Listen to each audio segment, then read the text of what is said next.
To call the February 9th school board member discussion session to order.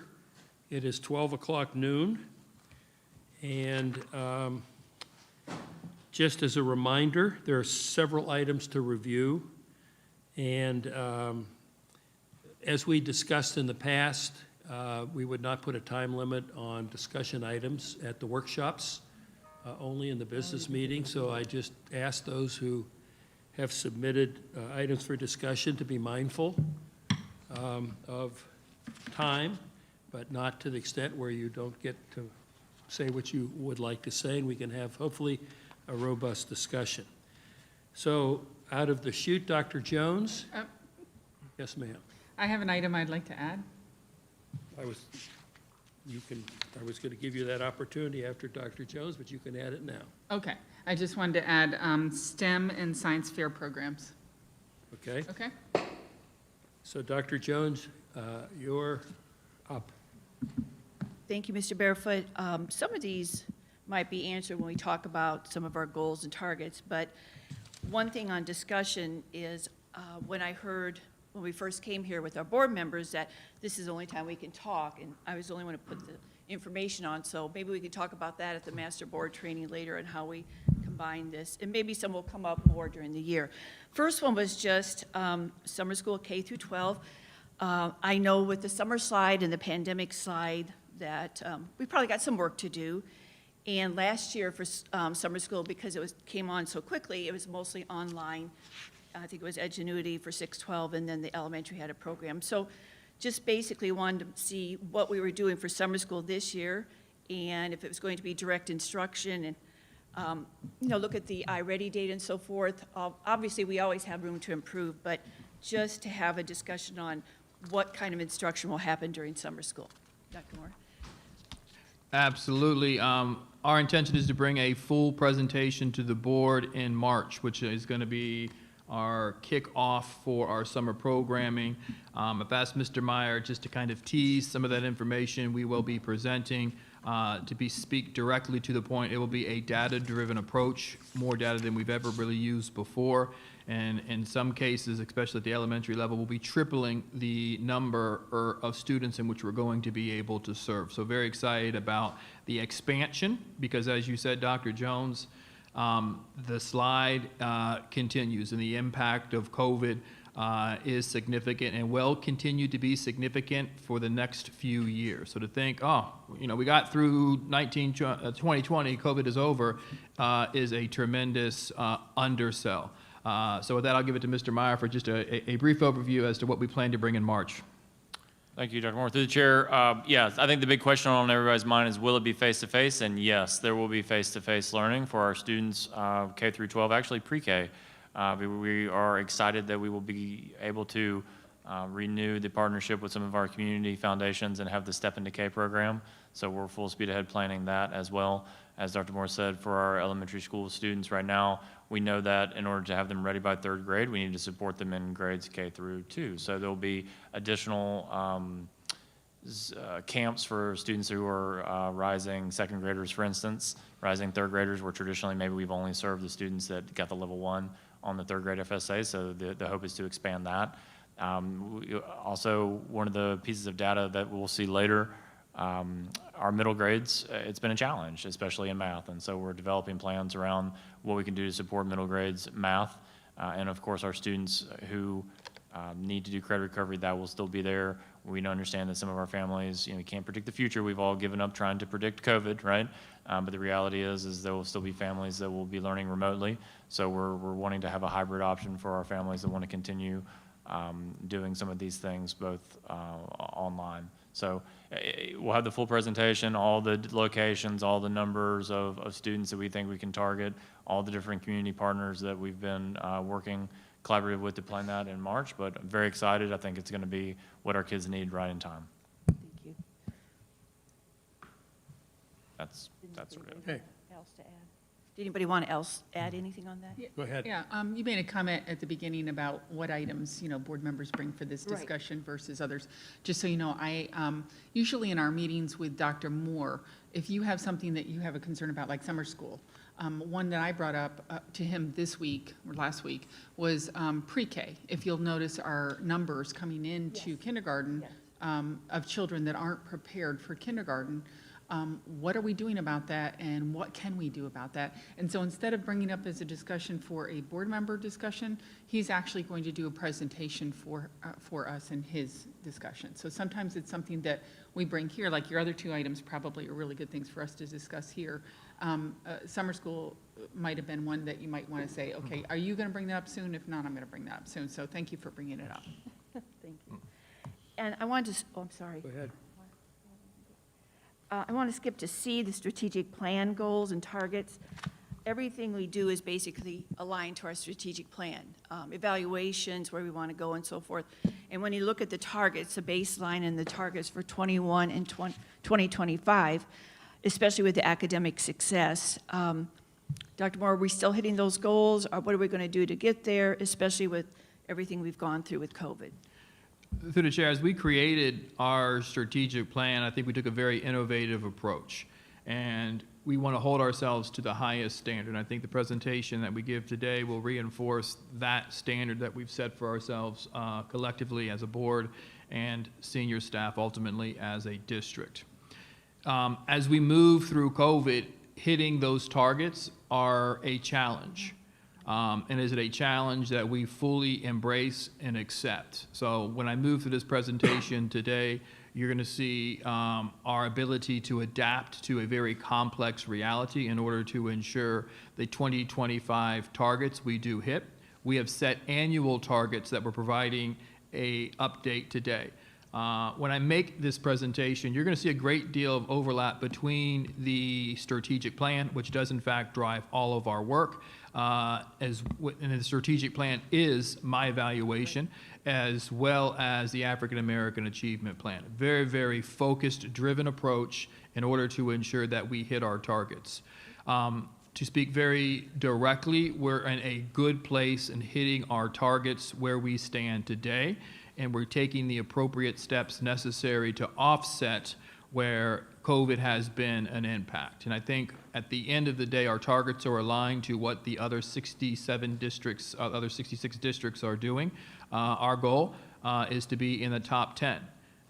Graduation, we are in the top 10. When you look at student acceleration, we've made significant improvement. We'll cover that in the presentation. I'm just very encouraged about the level of foundational work that has taken place.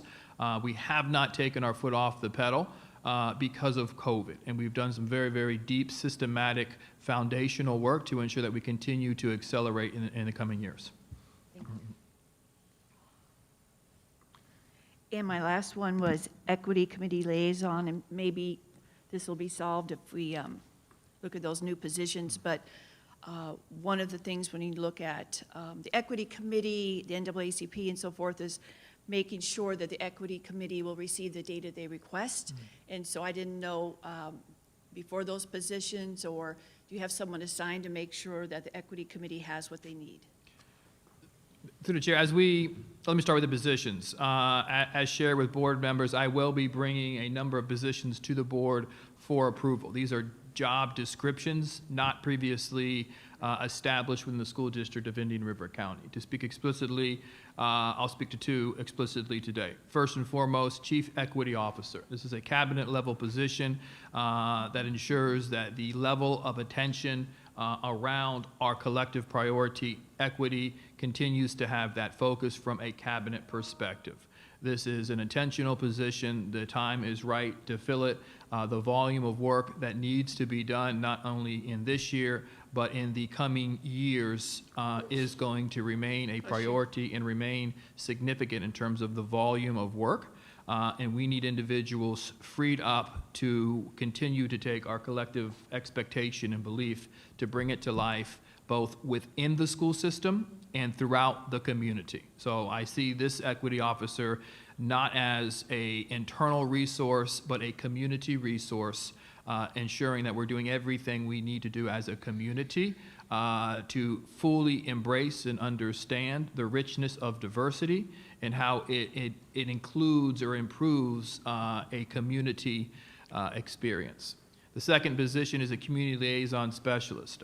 This reinforces what I just said, an individual to be in the community, understanding the resources that the school system of Indian River County provides, connecting and making partnerships. We have a number of resources that are available to us as a community.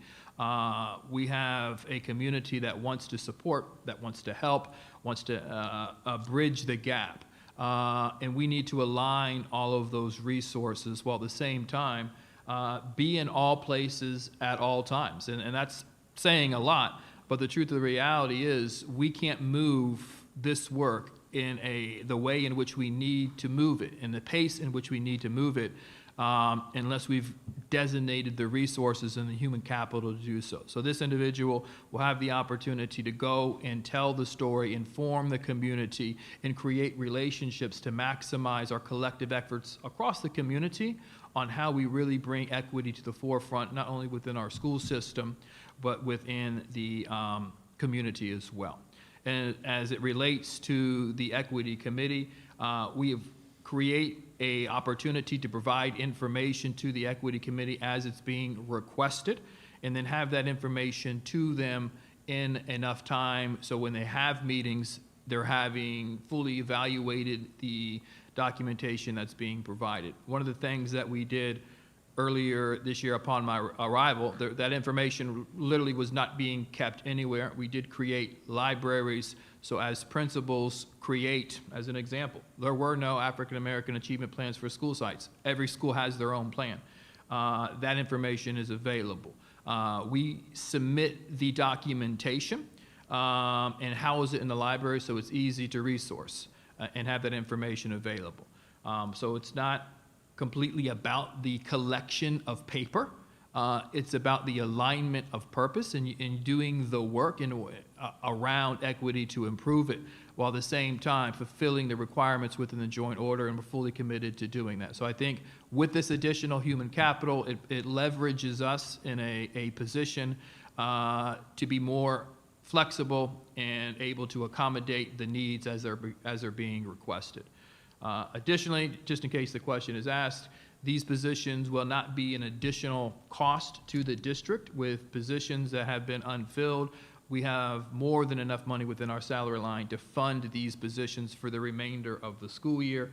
My intent is to have these positions filled as early as March. That's an aspirational goal because we have to go through an interview process, and I can't do so until the board approves the job descriptions, but my commitment is not to spend any additional money. And then when we go into the new school year through the realignment and shuffling or reorganization of positions, the salary position from district staff will once again be reduced, which will include these positions, but the elimination of positions that are redundant or not necessarily effective towards our vision and mission. I think two very important things you just said, creating relationships, which is key, and also using our community resources because they are out there, and the partnership. And I'm glad to see that those positions will be sent to the board for approval. Thank you. Mrs. Schiff? Dr. Schiff, sorry about that. Couple things. My overall statement is I applaud the inclusion of this in the cabinet. I think it's long overdue and much needed, and I completely support it.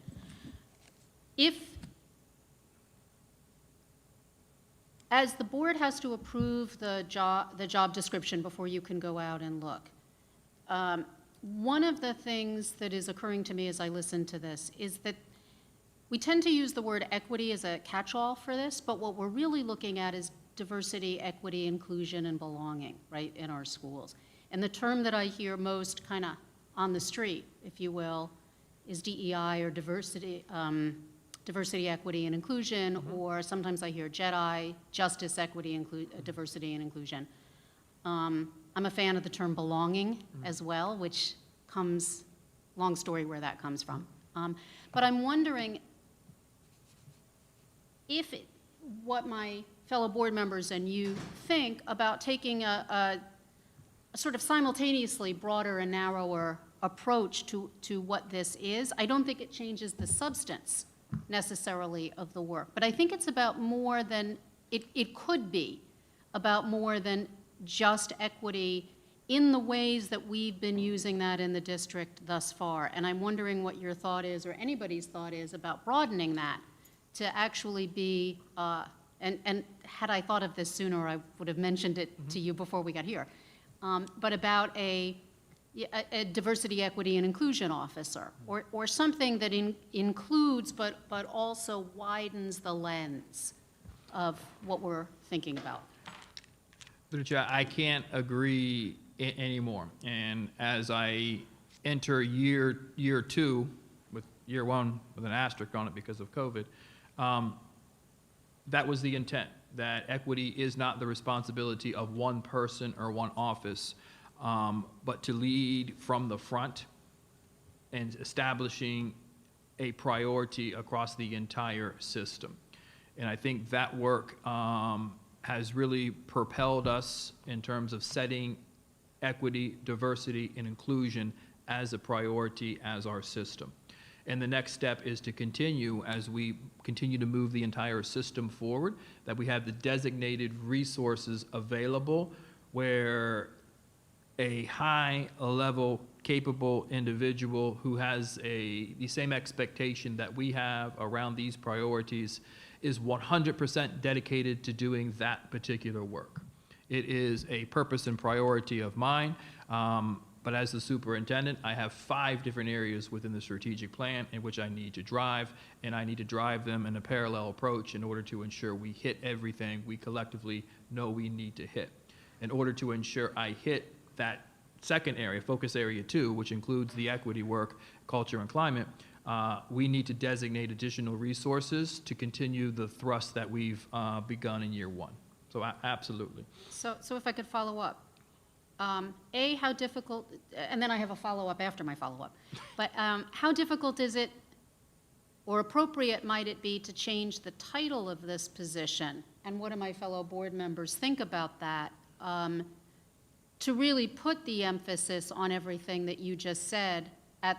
I know that it's included in other areas of cabinet and of the work that we do, but I'm wondering if, with the advent of this position, if it makes sense to be really explicit about that. And I don't want to delay the process. I, like you, would love to see it done by March. So if we're going to delay, that's a drawback. But So typically, and I think you know how I work, we share, we discuss. It is a collaborative effort. I think it's that information as we go through the next 2 weeks. You probably will see an evolution as I receive feedback and begin to share. So in terms of equity, culture, and climate, aligns 100% to the strategic plan. Diversity and inclusion, it could be captured or reinforced, whether it be through the title or through the description. or both. Or both. Right. And I don't know if my fellow board members support that as a direction, but I certainly would. I would love to see us be as acknowledging of all of many of the populations who have traditionally been either marginalized or underserved that we really want to elevate. I agree wholeheartedly. Anyone else care to comment? I just have one question. Both positions, both the community relations position and the chief equity officer, or whatever that position ends up being called, both cabinet level, both direct reports?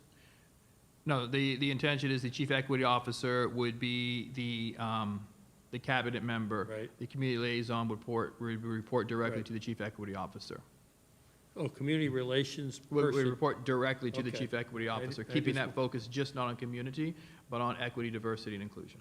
As like any hiring, it probably makes sense, not that I need to tell you this, you get the, if the community liaison is going to report to the chief equity officer, it would be good to fill that position first and then have that person involved in whoever is hired for the other. And absolutely, that's the intent. The chief equity officer would be the March aspirational goal. once that individual is in place, empower him to go through the same process with the staff that would report to him or her, whoever it may be. And one more, I guess, question, comment, in all of the discussions that I've had with representatives of the NAACP, it seems like there's almost a day goes by when I'm not speaking with somebody. All of this, while everybody in the district is involved in this and, providing reports and data, is that, would this chief equity officer be viewed as maybe, other than you, who's ultimately responsible, a primary liaison specifically in the interaction between the district and the NAACP, or more directly, obviously directly with the equity committee? But the way things seem to have evolved is there's a lot of information. There's a lot of people, not a lot, but a few people on the outside trying to collect it. And there's a lot going on. And I guess my question is will it simplify the delivery of content, of information, if this chief equity individual has almost line responsibility for bringing a lot of information together and present it to either party, either the equity committee, us, or the NAACP? I think through the relationship, I think the answer is yes. In terms of reporting lines, this would be an individual employed by the district, reports directly to me in order to ensure that we're creating those relationships and defining the systems that need to be established and the priorities that need to be reinforced across the entire system and community to move the work forward. I think that's important. I think it'll tighten everything up, perhaps, from what it's been thus far in an unusual year. Having that accountability makes it, I think, easier for all of us, and it certainly, I think, will make it easier for you Amen. To empower this individual to. I agree. Dr. Jones? Just one thing I'd wanted to reiterate what Dr. Schiff said. I was reading the mission statement of the NAACP the other day, and one very simple line really got to me. It said, they want to make sure that they belong in America, African Americans. And when Dr. Schiff started talking about belonging, chief equity officer is great for doing the job we need to do, but I think it's more than just data and more than alignment and more than progress monitoring. It's relationships and connections that we establish. Dr. Schiff?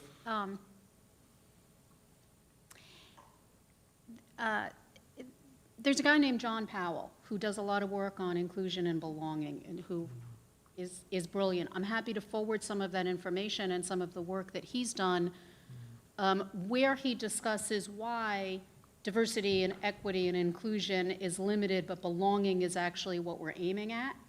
And it's not the way most people talk about it. I'm happy to forward that information both to you and to fellow board members. And if we were to be bold, I would argue that that's what we're aiming at. And that, as Dr. Jones said, that if we want to lead differently than other districts do or think in transformative ways, that's the direction in which to go. And there is evidence for why that languaging is different than diversity, equity, inclusion languaging. Can I throw out something else while I'm here? Sure. You're on a roll. I'm on a roll.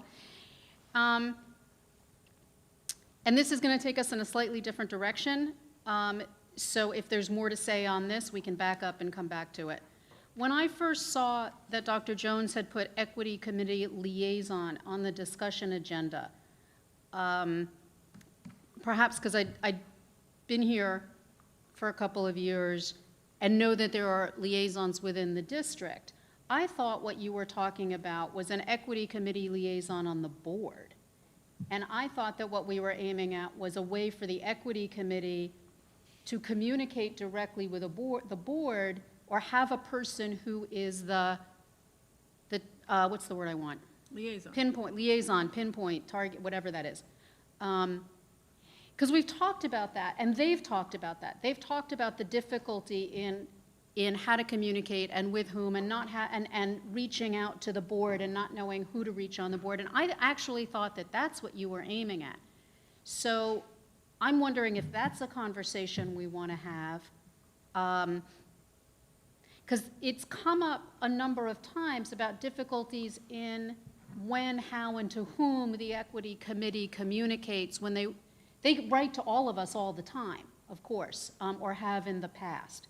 But if there were a specific person who was the one, and it doesn't, what's come up also in the past is that it shouldn't be a specific person and that we should all be attentive and we should all attend meetings, and I don't mean to preclude that or presuppose that. But I want to bring up the idea of whether or not it might be valuable to have a more direct and clear line of communication. And maybe that person is just the chair, and that's how it will evolve, that it should be the chair. But that's what I thought you were raising, and I also think it is an important conversation. Ms. Mazzaro, you had your Thank you. hand up. Thank you very much. Although that sounds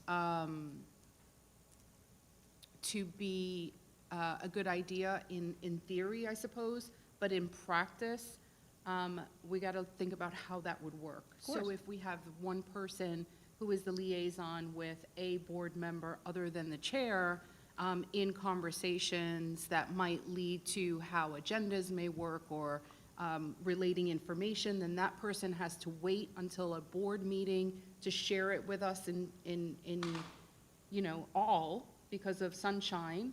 I think it might delay some of the process. So if it were to remain with the chair, then I think it might actually help us to get the work accomplished because the chair and the superintendent, could then make those decisions faster than if anyone else did who is not a part of the planning process with the agenda, the immediate part of it, creating it and kind of setting the tone for what we're going to discuss and how that's going to look moving forward. I just think that might delay it a little bit. So I'm okay with the chair being the liaison if that's what we're looking for, just as it's been. I don't know if we need to give someone that title.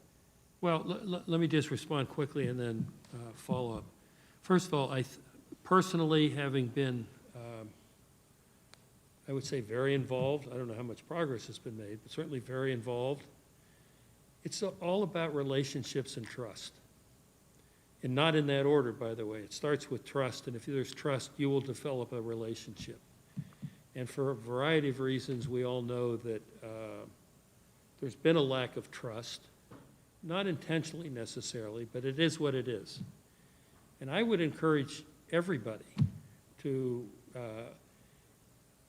whether it's members of the Equity Committee or the Executive Committee of the NACP or Dr. Warrior, I would invite any of you to have, conversations with any of those individuals at any point in time. I think the more involvement this board has with the individuals, the better, the more progress we're going to make, and we will make it faster.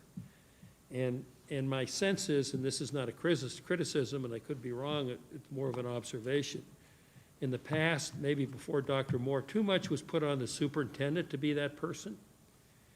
And I've been reminded that the litigation is between the NACP and the school board, not the superintendent. And obviously, we're all dependent upon the superintendent for information and data and all the things that are part of measuring progress. But at the end of the day, I think it's incumbent of all of us to try and develop those relationships, have those conversations, provide the information to Dr. Moore. When we're together in this, we could have a 5, 10, 15-minute discussion every workshop, a sort of an update. We all go to these various committee meetings. But over the course of 2 weeks or a month, if you've had conversations that you think would inform the group as a whole, or you have suggestions, I think we ought to be transparent. And I would encourage, I'm happy to be in the position I'm in, and I've actually, most of the time, enjoyed the discussions with the folks. I sometimes get frustrated, as we all do, that more progress hasn't been made, but I think we're getting there, sort of. We'll see. Ms. Berenberg, you wanted to add something, and as did Dr. Schiff. Yeah, I think, I don't have it in front of me, but I think it's important that we go back to the joint order and look exactly, because I think sometimes there's a gray area about the NAACP wants to communicate directly with the board, yet the judges put in the fact that we need to have this equity committee. And so we haven't had the equity committee active in the last couple months, so that's where it's kind of gotten gray. I think that we need to look back at the order and say, what is the equity committee's job to do as far as communication? Are they supposed to communicate with just the superintendent, with the whole board, with the chair? I'm not quite sure. I don't remember what it is in the lawsuit, and it's in my office, but I don't have it right in front of me. Does anybody know what it was? I think that's one of the purposes of the discussion tonight with the NACP is the roles Right. and responsibilities of the district, the NACP, because there is some confusion. I can tell you on the part of the NAC, I don't know whether it's confusion, but they view their role as more evaluative than I thought it was. I thought that was the role of the equity committee. And this is where the confusion gets, and Dr. Moore sends out a lot of information, and then, you know, either it's not validated or there's something, I mean, we need clarification. So I think you're correct in suggesting we follow, and Dr. Moore or Mrs. Esplin is going to be sure that they have copies tonight of that so that we can reference that court mandate, if you will, and so we don't get off track. Yeah, I think that's the focus, is that we need to stick to the wording of the document that came from the court. And we need to say specifically, if we're going to outline what everybody's roles are, we don't need to start making up stuff. We need to go back to the document that's legal, that says this is how you all should proceed. Ms. Rosario? Thank you. I think you're right, Mrs. Barenborg. And one of the things that I have recently actually saved on my computer and I keep going to are the legal documents. It's interesting, if you all have not had a chance to read the court order from 1964, I encourage you all to do that because it's so interesting, some of the information that's in there.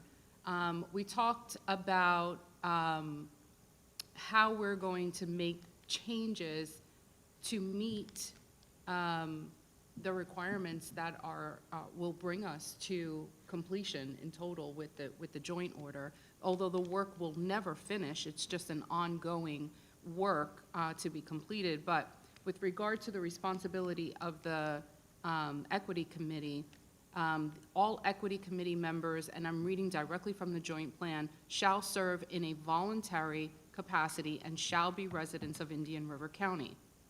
And I'm just going to skip because I know that Dr. Moore is going to bring this up later on, but the committee has the authority to recommend goals and benchmarks to the school board for progress. So it appears to me that the progress monitoring remains on the school board, which you are our CEO of instruction, you know, and all the like. So the committee shall has the authority to recommend goals and benchmarks to the school board for progress. All recommendations provided by the equity committee shall be made in an advisory capacity at all times. Ultimate authority remains with the school board, and the equity committee has no authority to direct the day-to-day operations of the school district. The school board may delegate, and of course here we get into how we might opt. We as a board may opt to put forth the notices to the court, so I'm not going to read that. The school board shall provide adequate support to the equity committee to execute and discharge its responsibilities, and shall ensure that the equity committee has timely access in a manner and through channels to be determined in the school board's direction. And there's more to follow with regard to what the meetings look like. We've been doing, I think we have, since Dr. Moore has come on, made incredible strides to provide the support that the equity committee needs. I think based on what it was before, Dr. Moore, to what it is now, it really is night and day. So the support, accessing the public records, accessing the data, with our district staff being able to provide for them a location, whatever else they may need, we are totally on board with that. But with regard to responsibilities, that's it. That's it. There's not very much else there with regard to that committee. There isn't more. This is under responsibility. So I think the impression that the committee should do more than what is read here, what is indicated in the court order, I think we are going to tread very thin lines if we allow the crossing of that line. So, Mrs. Barenborg, you're right on target with stick with what is in the plan and allow us to do our job. Dr. Jones? When I put the liaison on our discussion item, it was basically after referring to the joint plan where the board gives support, and I think a liaison would be someone that could help. Now, if we do get through the 3 new positions, not sure we would need this. Again, I was just trying to help that person so they would receive the information that they did have. And after reading the DSEG orders many times, the one from 65 and the one from 94, it's I think what Mr. Barefoot said about relationships and connections and data and everything that we do, it's all in the relationship that we establish. So if we have the new compliance officer or whatever we decide to call him or her, I think we've gained a step on that. Dr. Schiff? Yeah. I don't disagree with anything anybody's said. I have mixed feelings about some of it, just because of having watched how this has gone for the last 2 years while on school board and some years before that. Just to be clear, there is no violation of sunshine for one-way communication. So for Mr. Barefoot to, and we can double check this, as I understand it from Ms. DeGresta, for Mr. Barefoot to communicate to the board through email about a conversation he had, so long as we do not reply, and it is not a two-way communication, there is no violation of sunshine. So there is communication that can happen outside of a board meeting, it just can't be a two-way discussion. So if Mr. Barefoot or any liaison were to speak with the NAACP and wanted to inform the board of that communication, as I understand it, correct me if I'm wrong, that a one-way communication is not a violation, right? That's correct. Of course, there's provisos to that we always want to include on there. Please do not reply all. And the Right. temptation is there for somebody to just have a mental lapse in replying. That's why the Attorney General says they discourage that, but it's certainly not a violation of law. Yeah. So just want to, you're right, and those are important safeguards, but there are ways to make us all aware of communication outside of board meetings, so long as we are responsible in not responding. And certainly, not responding either directly to the sender of the email or replying all to everybody, which is why we typically have our conversations with the superintendent, because we are not under that same legal restriction.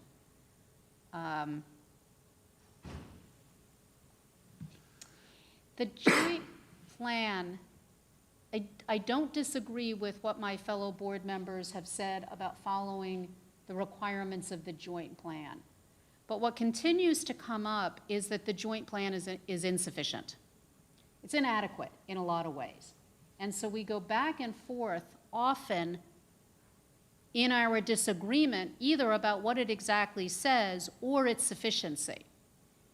For example, to put this amount of work on the equity committee, who is only charged with meeting once a quarter, for the amount of work, and that it's a volunteer position, and the frustrations that arise around the amount of work required of community volunteers 4 times a year is insufficient, frankly. And that's come up a lot, and it's part of the reason that we keep finding ourselves in this position of not having enough data, not having the right data, not having adequate data. That the liaison who was assigned to the equity committee was Ms. Davis out of the superintendent's office. So there was a liaison assigned. And it can be an overwhelming amount of work, not just for that liaison for the district and for the equity committee. So we've gone back and forth about how to work within the confines of the joint plan, but also to be able to expand it in support of the work that needs to get done. And I think that's one of the issues that will come up tonight, is how we work around that. Because I can't speak for any other board member, but I know I can speak for myself, and being blunt, it's incredibly frustrating. These last 2 years that I've been on the board, and I can't speak to the years before that, are just incredibly frustrating. We go in so many circles. And part of that may be the insufficiency of the joint plan. I don't know that, and that's not for me to decide. But to your points, it's not that we don't follow it, but it leaves tremendous holes in how we can approach actually getting this work done. So. Ms. Berenborg? Yeah, I understand that. My point was to not step outside the legalese. The other issue I'm going to say is I agree with you that there are some holes, but I think we're working in the right step by adding these positions that I think are going to help support the equity committee's work and hopefully make it a little bit easier and streamlined, hopefully. I don't disagree at all. I'm 100% in support, with the exception of expanding it, rather, Better actually, name, than better limiting it. But I don't think that's all of it. Yeah, it's just, it's been a frustrating couple of years on this. You know, I could just add to this conversation, I've had several conversations over the last couple of weeks with Dr. Warrior, and one of the things, and I have to be careful, one, I'm not as familiar with all of the history as 3 of you are, and Dr. Jones has lived in the community, been involved, so I'm really at a disadvantage in terms of history.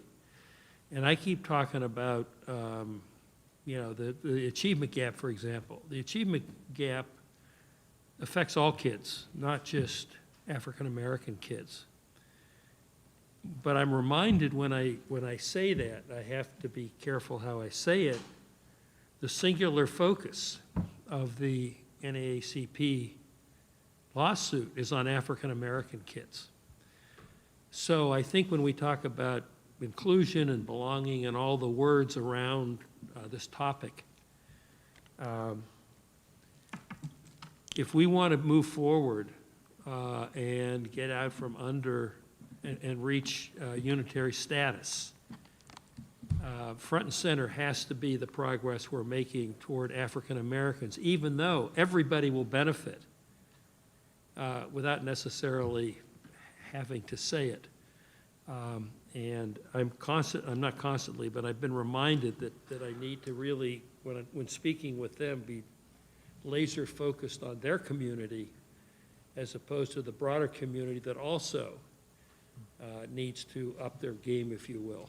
So I think we're on the right track, and it'll be interesting tonight on this discussion. I do think that there is some confusion.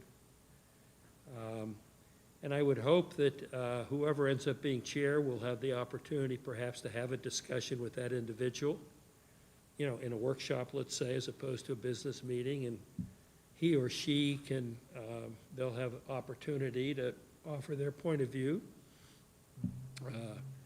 I suspect, I don't know any of the 3, although I've talked to 2 of the 3 candidates. I think there's a fair degree of knowledge there or understanding. So, but leadership's going to be key. And we say this all the time.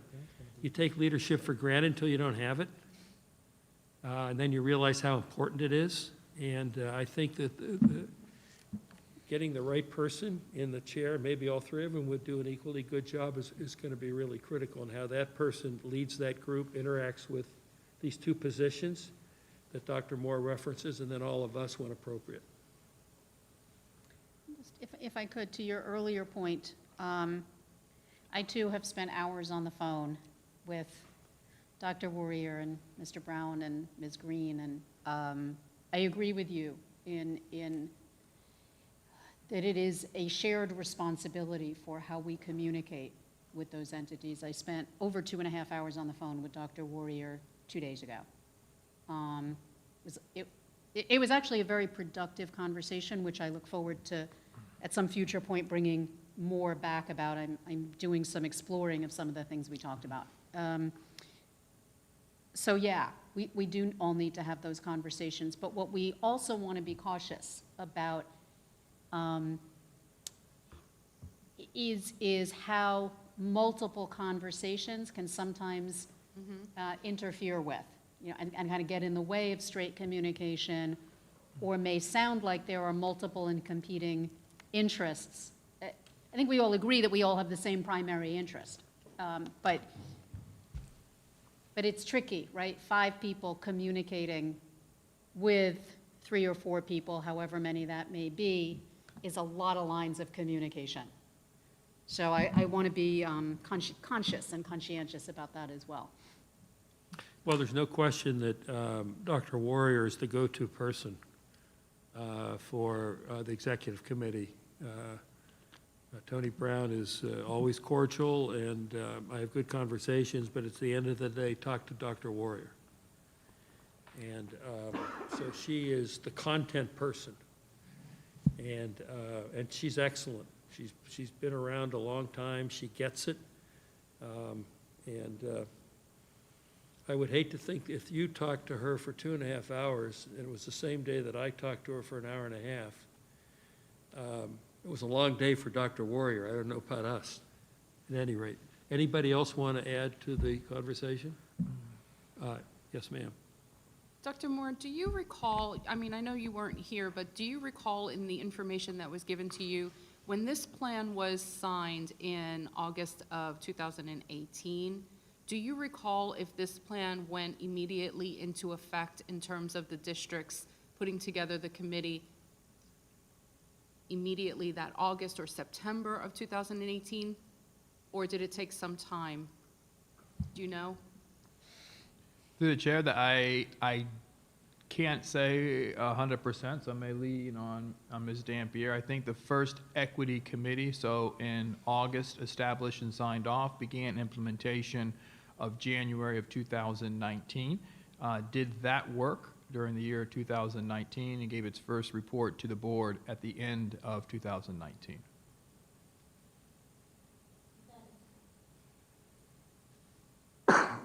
Correct, but they also had a meeting with the school board. All of us it was a U-shape, I think sometime in November, and went over the update as to whether or not they thought we met the expectations or did not, and they gave us feedback. And then that information was supposed to be sent to, in December to the courts, and nothing was sent. Dr. Moore came on board. It was like a transition with Dr. Moxley and Dr. Moore. So this was the January 2019 full school year till December 2019.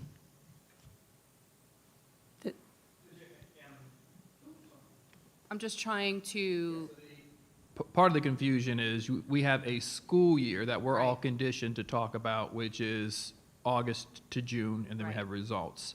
Not how the joint plan is written. Joint plan kind of is in the middle of a school year, runs a calendar year. So as you do January. reporting, you're basically reporting on the end of the previous year and the first half of the current school year, which is not typically how we do it, but that's how it was. So 2019, there wasn't much done. If you recall, we went through trying to create the plan, and Dr. Moxley was here, and we needed to make updates, Yeah. and only when Dr. Moore came on board in January of last year did we create a plan. so the reason why I'm asking that, which is what I kind of knew, the reason why I'm asking that is for the timeline, right? So if we think about this, if it started in 2019, even though it didn't start well, if it started in January of 2019, right? 2019, 2020, 2021. This would technically, officially be our third year of implementation of the plan.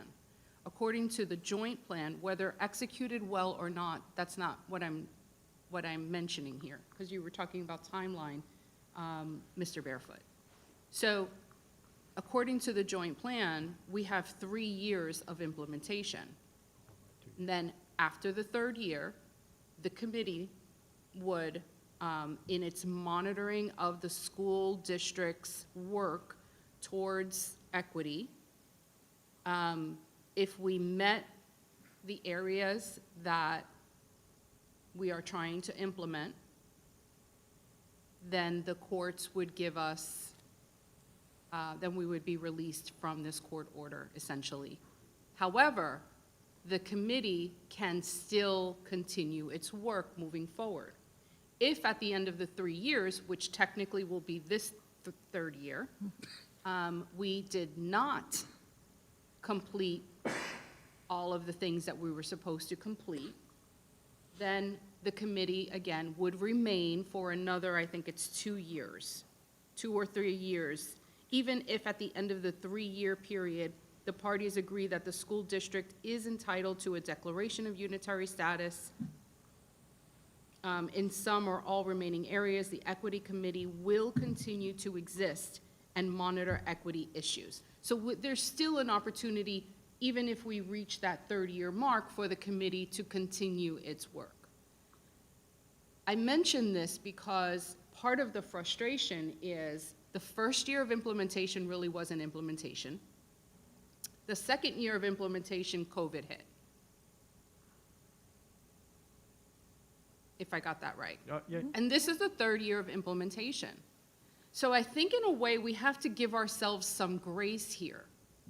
We obviously, the first year, there was a superintendent that was not a superintendent, who is no longer here, okay? For reasons that may or may not have to do with who knows, okay. He's not here. But that first year of implementation was very frustrating for everybody involved. We were not on the board. And so there really wasn't much work to be done. Okay? Hence, I can understand the NAACP's frustration in not getting the work done. A new board, myself, Dr. Schiff, Mrs. Barenborg joins. There were 2 remaining board members. That 2nd year, we have Dr. Moxley. That superintendent leaves, we get Dr. Moxley, then we get Dr. Moore. So we have 3 superintendents in 1 year. Finally, Dr. Moore comes on board, and then COVID hits. We're ready to implement the right way and get the committee everything that they need, time that they need, an office that they need, the data that they need, everything that they would need. The committee even agreed that they would meet more than the quarterly recommended time that the court order indicates, because the court order indicates that they would meet quarterly. The committee themselves said this is too much work. At some point, they said we should meet more than quarterly, and we should meet with the school board more than once a year. Everybody agreed to that. But with COVID, none of that happened. So we've kind of got a wash of a year last year, unfortunately. And now we're entering into our 3rd year, and we keep having these same conversations, and I get it. We need to get, and my frustration is we're here now. We're ready to get the work. Let's move forward. Let's acknowledge the frustrations and the terrible opportunities that have been given to the committee, to the equity committee from its onset, unfortunately. We had nothing to do with the beginnings of this, but we are here now. Let's move forward. Let's move forward. Let's get the work done. We have a committee now, a new committee getting ready to begin. They're going to have new members. They're going to have a new chair. Let's give them an opportunity to do the work that they have to do. The committee will not sunset at the end of this year regardless, because their work will still continue after the 3 years. The court will have the final decision after then to see how much work we have actually accomplished. Mr. Barefoot, that was just a little bit to answer the question that you had with regard to history and the workings of the committee and why it has not progressed, unfortunately, you know, to satisfactory of many people. But I know that we're all committed to this, and I know we have a superintendent who is committed to this, and I know we have staff who are fully committed to raising achievement and closing the gap for our African-American students and all students of color in this district. And I constantly remind Dr. Warrior in particular that just what you said, that really, we, for the first time now, have the really opportunity to get this thing up and running. It's sort of a fresh start. But on the other hand, there's a lot of information that has been collected. The question is, how can we organize it and present it in a way that we probably have more information, and we've made more progress or identified areas that we need to focus on more than what necessarily has been presented. And that's one of the things we got to figure out. Anybody else? Okay, moving on. Mrs. Berenborg, you've Sure. added an item. Yeah, I had an item. This came up because of watching the Science Fair awards yesterday. So we have several schools that want to progress with STEM and have promoted STEM in their schools. And we have had a science fair going on since I remember getting first involved in it back in the early 90s. And it has really progressed into something really great for kids. Lots of scholarships, lots of opportunities. I know sometimes it's a headache for parents because, you know, trying to do a science fair project at home when you've never done that before is kind of interesting. But I will say it's an opportunity, though, for us to really have those kids shine. We talk about athletics all the time. We talk about band programs. We talk about art programs. Why aren't we talking about academic programs and letting those kids shine? Yeah, they shine for top 10%, but when else do they get to shine? So Science Fair is one of those times where they get to shine. And I don't know if you caught the awards yesterday and see the state bids, but just so you know what state bid is and international, because I've been to both, and it's very, very exciting. I will say as an adult, I was really into it. And yeah, I'm into science, but I think even if you weren't into science and you went, you'd be impressed. It's an opportunity for those kids that don't get the chance to shine otherwise, get an opportunity to get a college scholarship. And I mean a big college scholarship, or money towards college, or an opportunity to put something on a resume for college. So the reason why I say that is because I was a little disheartened with our placing from our schools. And if you look at the awards and where they went, it's because those schools that have really, really great STEM programs and really great educators in those programs, taking that time to really prepare those kids and work with, and it takes other individuals for those kids to work with. I know because I've placed them with people. You have to get scientists in the area to work with these kids because, you know, they're beyond. I couldn't even communicate with this one kid in St. Lucie County I worked with. I mean, it was a different language he was speaking. So I had to find somebody to help him that spoke the same language he did because I didn't understand his language. So those people are out there and they're willing to help our kids. The problem is what I'm seeing happening is we're saying we want to do great things with STEM, but we need to show that progress. We need to show those opportunities where kids shine in our schools. And so I first of all, applaud Pat Heiser. He did a great job yesterday with the awards ceremony and with organizing. And thank you to the Ed Foundation. I am not taking away anything from what they do. Believe me, I know for years how hard that is. But what I'm saying is if we're going to sit here and say that we want to focus on STEM, what are we doing to support our teachers to help with these types of things? What are we doing to support our kids to help with these types of things? Will it take perhaps stipends to get the best and the brightest teachers out there? Would it take an opportunity to give them extra time, maybe an 11-month program instead of a 10-month program for our teacher that does that sort of thing. I don't know, but I'm throwing it out there today, and I have discussed this with Mr. Meyer and with Dr. Moore, because I really feel that if we're going to start saying stuff like that, we need to put our money where the mouth is. Thoughts? Yeah, I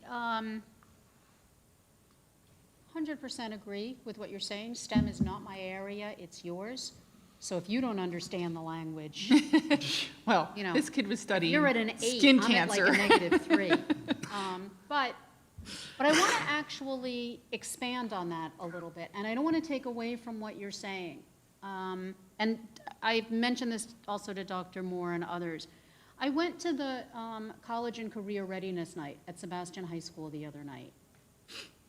And while I'm really glad that we're doing that, we did it so late in the year that so many opportunities were missed. And I'm disheartened by that. And I've spoken with Dr. Moore about this particular issue in different forms in many times since he got here. But the idea that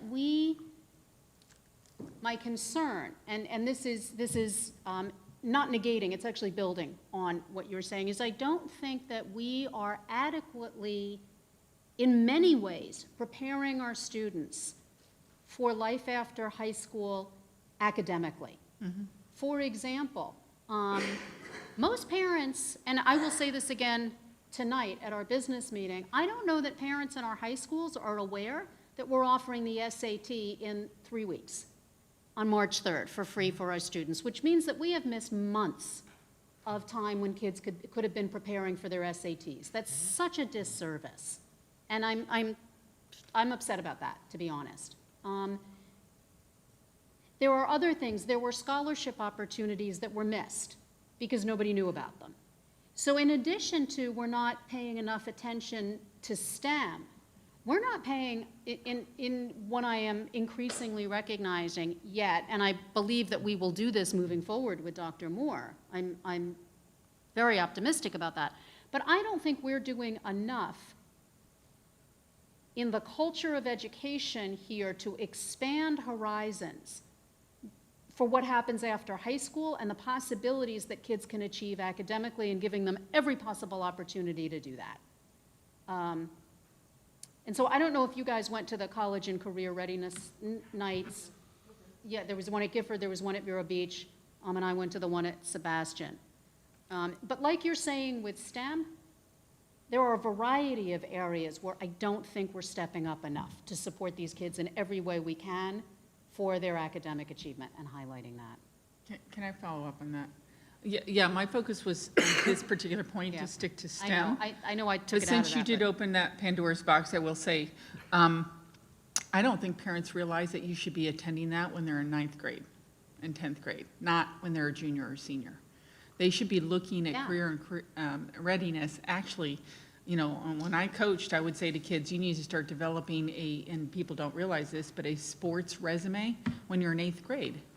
And, you know, because that's what this is happening now, is you have to get that going early. So for that reason, I think it needs to be promoted earlier in the earlier grades. That being said, but if we could stick to this conversation for STEM, because we heard all those presentations from all those schools, you know? We want to do STEM programs, we want to do STEM programs, we want to do the arts, that's great. Well, we put money towards the arts, we do. What money are we putting towards STEM? I'm just curious. What are we doing? Ms. Rosario? Thank you. I have follow-up for your comment, Dr. Schiff, but I'm going to hold on to my comments until we get there. I think that, Dr. Moore, I don't know if you were aware, because I know that you've just completed your first full year, and with COVID, the STEAM Fest that occurs once a year in our county, that is not part of the public school program. It is put on by Vero Beach Academy. It is an opportunity that has attracted tens of thousands of people to. And I'm gonna likely say hundreds of vendors. astronauts from NASA show up, scientists from science organization Mad Science, which they're located in Jupiter and in Melbourne. They come, they present. There are VIP people in engineering and math and all these kinds of areas. They come for presentations for kids. There are teachers in our district, and board members, if you were here the last few years, you know that I've talked about this, and staff knows that I have talked about this multiple occasions, which ties into your STEAM support. There have been teachers in your district who have volunteered for this event to teach kids how to dissect squid. My son has done it, I think, every year since they've opened. I'm excited about it. I'm like, move over, I want to dissect the squid. It's incredible. It is absolutely incredible. The hands-on opportunities that these kids have. First year that they put this on, the district did not participate in it. I believe the second year we joined, and the push to participate in it really on the superintendent was not great. The second year, our schools participated, and it was incredible to see our schools have their own booth and our children showcasing the STEM projects that either they created for this event or they had created throughout the year, and now they're showcasing what they've created prior to. Incredible. And we didn't have every school, we only had some schools, but I believe then the next year, the support from the district now was greater than it was in previous years. And so with regard to what are we doing to support teachers in this area, or schools in this area, or students in this area, this is one opportunity to do it, is to once again encourage them to participate in the STEM fair, because this is a countywide opportunity. And I think resources and funds from the district would support the schools if they were going to showcase in the arena, which in this case it's going to still be at the IG Center. Just it's not going to look the same because they're trying to be COVID ready, outdoors, separated, that sort of thing. But it's coming up in April, so I'm hoping that that our STEM coordinator is, our STEAM coordinator, or STEM coordinator is encouraging the schools to still participate and to still do this, because we cannot lose an opportunity to put our children, in an arena such as this STEM Fest, and really, really broadcast what they love to do. They love to tell you, come and see what we did. Come. And they want to explain it. They want to express it. They want you to see their car racing against someone else's car on a track that they've created on their own. Or in VBE, there were go-karts. They had go-kart races. They actually brought all of their go-karts to, the outdoors. So it's something that these kinds of concerns that we have, if we're not seeing it to fruition or as best as it could, it's our responsibility to bring it to our superintendent's attention, and the superintendent has to, get with his team and make sure that the principals are saying, hey, we want to take our choice, whatever our choice is at our school, whatever our choice option is, and we need support from you to do this. How can this district support us in this? So I think that raising it is step number one, which is what we're doing. And then Dr. Moore, what are your thoughts? So I'm going to answer in not a roundabout way, but a very direct way. And the truth of the reality is the expectation on teaching and learning and the impact a school system has on children hasn't been the priority. All kinds of other things have been the priority. Keeping adults happy is more important than shifting or changing or modifying programming in order to improve the quality of instruction for kids. So when you look at whether it be college and career readiness or STEM, we have to, a systems perspective, take an aggressive approach around the expectation.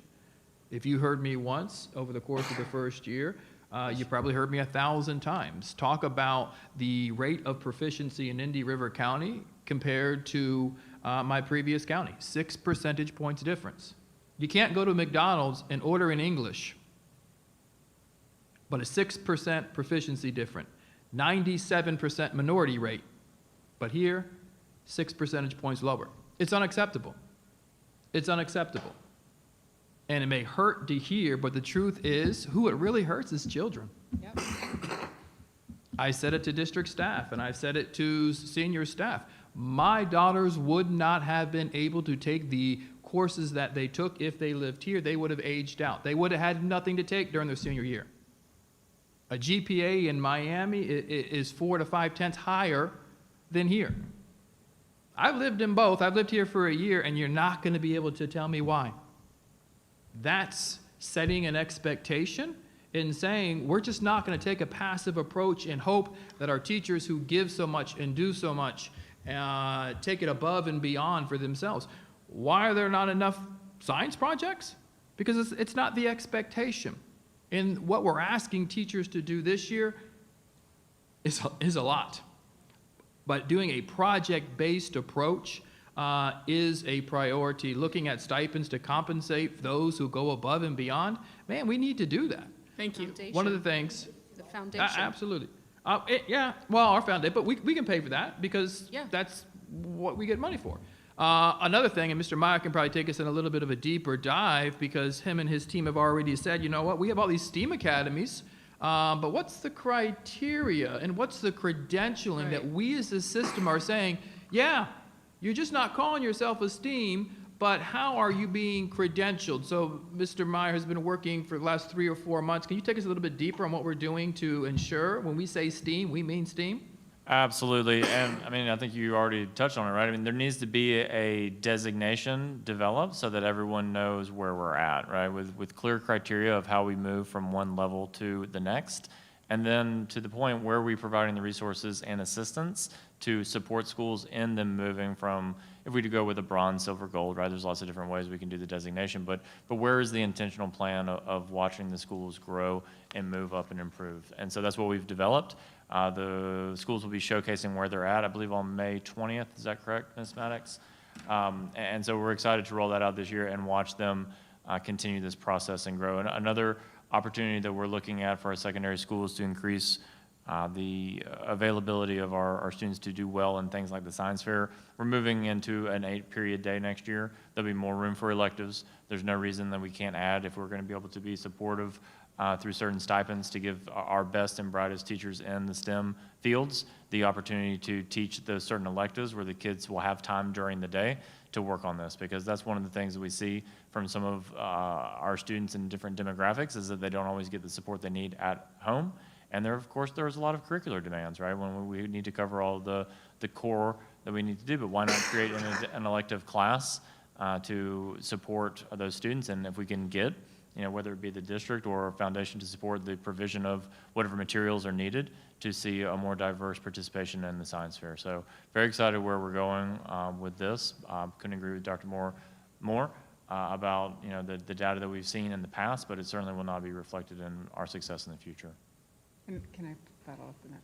Yeah, and I bring up science fair as one, just because it was yesterday that I saw that. But, when you're looking at outcomes, you're looking at, for example, AP scores. Our AP scores, if we're looking at our science AP scores and our math AP scores, that's going to be an outcome of how our STEM programs are doing. And the other thing to look at is, where are our kids going to college?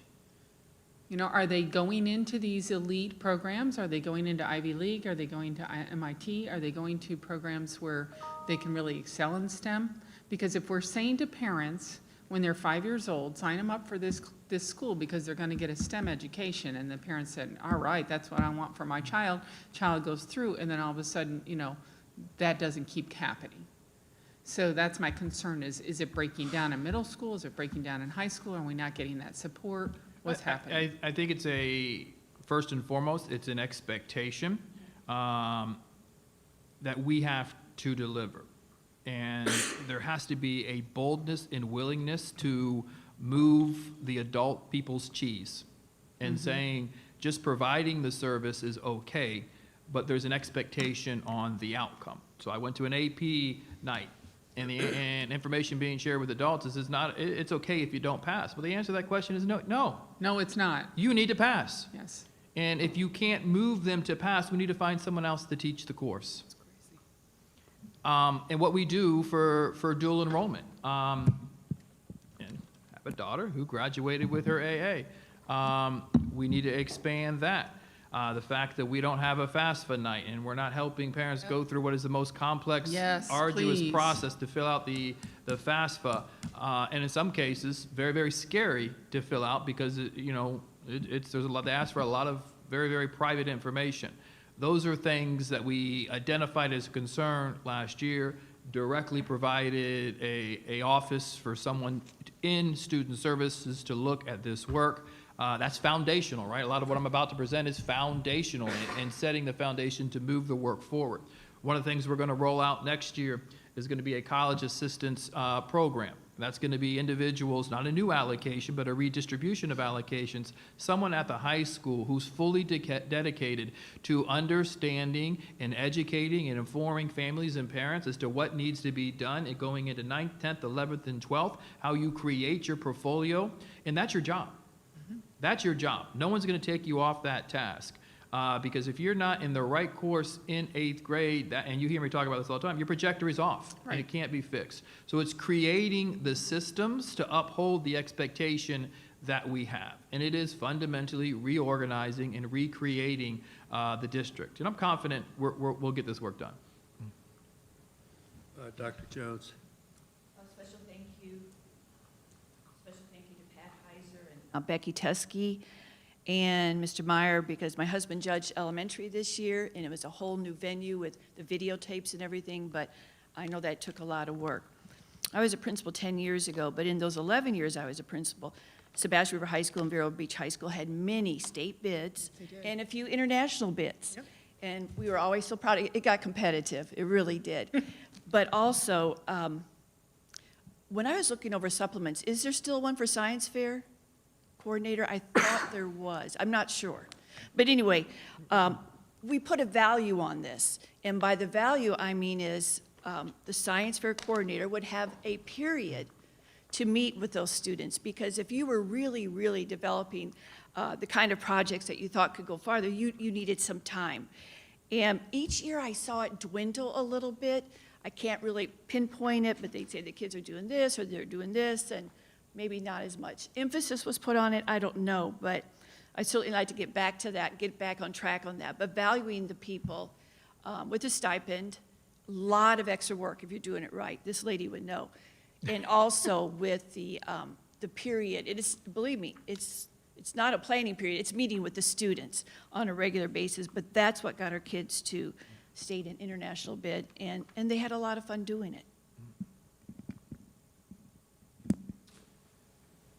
Anyone else? Can you, you alluded to that next year we'll have a FAFSA night and support. Are you yet at a point where you can talk more about the support? Because I'm increasingly concerned about what's been missed for the kids.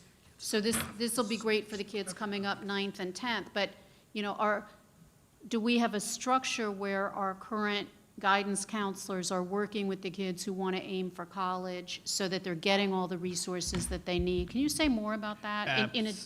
Absolutely. So it's creating what I would call buy nows. By now you should already have taken your SAT. By now you've already should have applied to universities. By now you should have your essays written. It's creating a timeline over the course of 4 years. The design now has been left to the goodwill of the guidance departments at each of the individual schools. But from a systems perspective, it's designating individuals to help them in the creation of what those benchmarks would be and being more intentional of informing the community It's putting together, these things need to be done by these particular timelines in order to ensure, A, the information is being disseminated, and being disseminated with enough time for parents to ask questions, for parents to go and share what was heard at these particular meetings, to get it back to a reality. I think one of the things that we do now, both last year, even in the midst of COVID, and moving into next year, is master schedule reviews and looking at which children are in which classes based on the data, and are we providing each and every single opportunity that's available to them. Going into master schedule reviews will be AP scores. Yeah, they come out relatively late, but we need to ensure that we have teachers in classrooms that are moving students to passing scores, maximizing dual enrollment, looking at when we're offering AP courses to students and not waiting to 10th grade when we don't have to wait for 10th grade. An example in here is you looked at middle school acceleration 2 years ago. Before I got here, the number was extremely low, 57th out of 67 districts. 57 out of 67 districts, where Miami was 7th. And the only reason that variance, because we weren't giving students the opportunity. We weren't giving them the opportunity to sit in the class. We just said, no, you're not ready. Well, the data says you are ready. Let's set an expectation. So now there's a system of accountability in place, even in the midst of COVID. So when you look at our outcome this year, 95% current today students who are eligible based on a 6th grade score, where the data says you can do it, and the research says if you give them the opportunity, at about, what is it, around 87% are 80% are going to pass. Why not give 80%? That's pretty good odds. Let's put you on a trajectory. There's accountability, and no discredit or talking down to anybody. Those systems weren't in place. So it's creating a data set so we're fluid in talking about where kids are and the impacts that we're having on them each and every single day. Getting that information to principals, giving them the skill sets, really to understand what good instruction looks like, while at the same time, from a system perspective, looking across the entire state and in the nation about how our education is setting kids up to go into the next level. We don't have enough kids going to Ivy League schools. I went to Florida State. Loved me some Seminoles. No offense to anybody. But the reality is, if I was pushed, maybe I could have gone out of state. Maybe I could have, I was going to say Ivy League, but that's pushing it. That's stretching it. But we have to know that those opportunities are being afforded to our children. And it's creating, and I think you see this being established as well, that foundation through the credentialing of you're a bronze STEM program.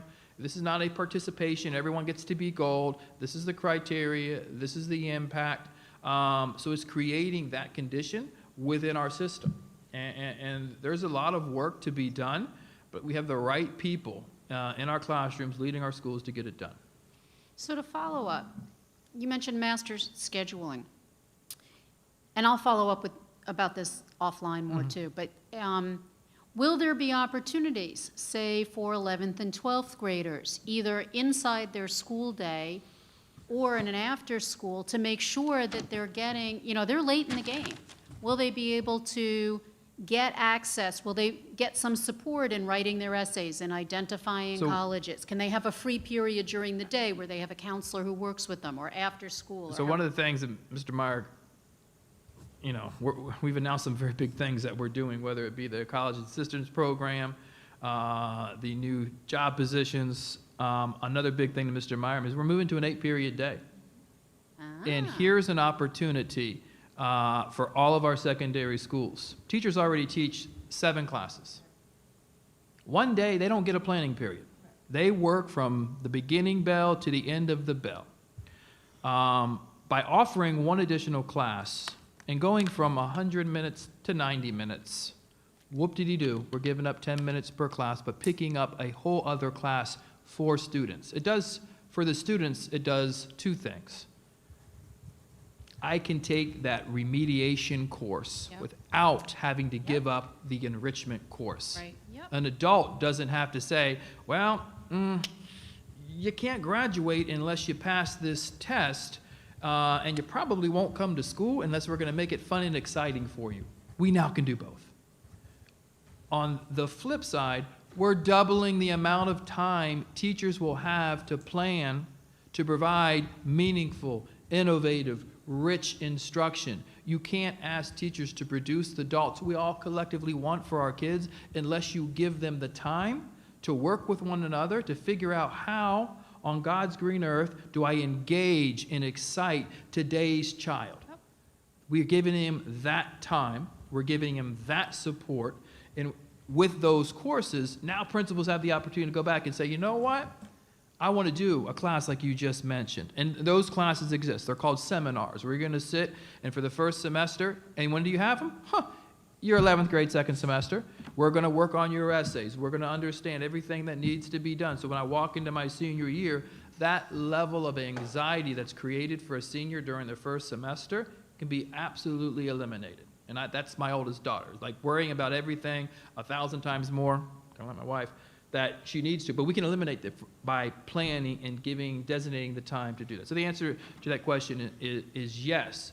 And because it's a priority, and because we want to be successful in doing so, we're shifting and redistributing how we're playing the game at the secondary level to maximize the experience and setting ourselves up for success through a meaningful master schedule. I love hearing, I'm going to follow up a lot with you about this offline. All right. There's a lot of things that, board members we don't get all of the little details all the time. And we meet with you, and occasionally we may get some of these bits and pieces. But there's a lot that goes on during the day that we are not involved in. And there's a lot that we don't know. This is the first I'm hearing about the extra class that we are moving towards in the secondary. I could not support that anymore. But there's another part of the work that happens that others, community, are not aware of.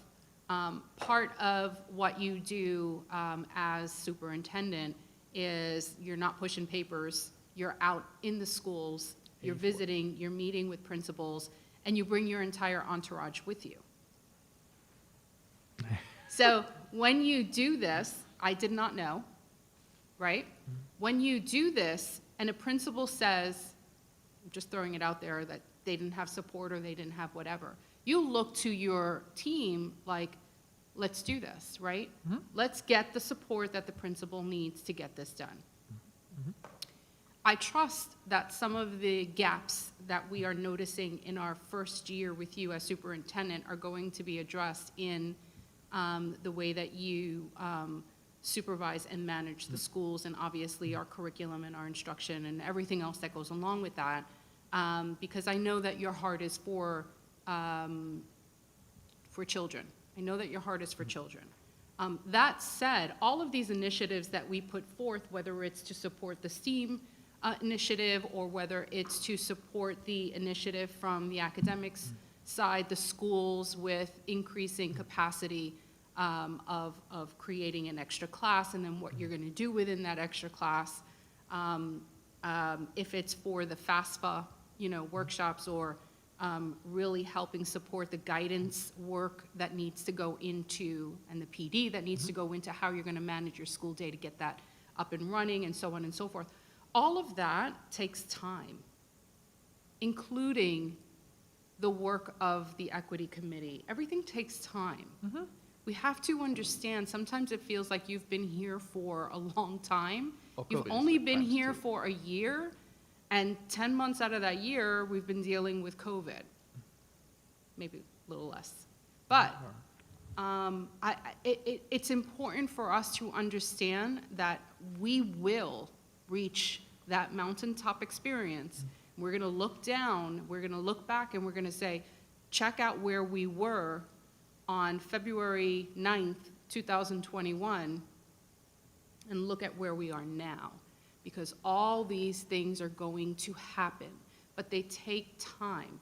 Turnaround schools and turnaround districts don't happen overnight. Turnaround schools and turnaround districts take 3 to 5 years. All of the research points to a lengthy process. There's change in personnel, there's change in curriculum, there's change in processes, there's change in policies. All of that takes time. So we have to, all these initiatives I get so excited over because I just want to say, well, what are we waiting for? Let's just go ahead and do it. Like I'll get my hands dirty to make sure that I help and do whatever I can. But other than supporting the work of, that happens on the ground level, I think that it's important for us to understand that we have to give time to do it. Some of the stuff that you are doing, you're way ahead of where I would think. I'm like, let's do 10 things at once, and you're like, nope, we're gonna do 40 things at once, and we're all gonna do it simultaneously, and then we're all gonna get together. I mean, it's just your brain. I don't know how you sleep at night. I don't. But I'm excited to hear all of these. So I'm going to throw out one more thing for you with regard to when you said the FAFSA. Something that I have been mentioning, because I know that last year, and I'm going to pivot back around to the college and career fair that we had.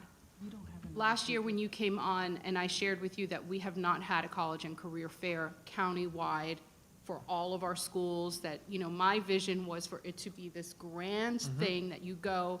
And there are a traditional college and career fair, right? You have 20 colleges there present with their brochures and their standing flags and giving out stuff. And then you have about 500 different careers, people representing their careers, everything from, astronauts to nurses and doctors and, everybody in between. All of that also takes time. I was pretty disappointed when I went to Giffords because I thought there are too few people here. I only saw one college, and I think maybe 2 careers.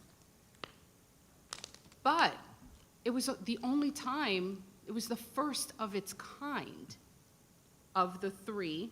This was the first year. And then you meet again, and then you say, did it work? What do we need to tweak for next year? How can we make it better? How can we service the community better? What can we do? Can we do it earlier in the year? How can we make this really, really strong so we know and get the word out so everybody knows that this is where you go to get college and career information? So my hope is that that's going to happen, because I too was a little disappointed in the amount of people. On the tail end of it, when I went, I thought, well, maybe everybody got the information that they needed and they didn't need to come, but I know that that would have been a pretty good stretch too. However, something that you and I, and I'm going to end with this, something that you and I have talked about often is getting information out to parents. And clearly there seems to be a gap in that, maybe from the school level, obviously to the parents, getting information about SATs or ACTs or the FAFSA like you were just mentioning. And now I'm going to come back to when I first joined. I had this, and I have shared it on several occasions, a vision of something of parent seminars, right? Servicing the community and providing parent and community seminars, kind of like a TEDx, right?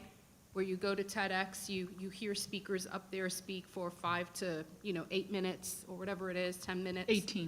18 minutes. I even bought a book to kind of study the process of how that works, so that we could kind of emulate that in a way, and on various occasions provide parent seminar Saturdays for parents to go and receive information that they have not yet received, or learn about things that will pique their interest, and we say, okay, now you have to follow up with your guidance counselor, now you have to follow up with whomever. And sometimes that's all that is needed, is that push, that interest, that light bulb to go off in a parent, for that parent to say, I didn't know that. and they'll take it to the next level. So that's something to think about, because I think that we would only benefit, you know, our children will benefit, our parents would benefit. I even thought of doing, in my crazy head, my visionary head, you know, having kids seminars where kids get up and they present, right? They do the research and they get up on the stage and they're 5 minutes talking, you know, 18 minutes presenting on a project that they did in school or a science, you know, thing. They may not have won the science fair, but now they've learned so much, they still want to be able to share it with the community.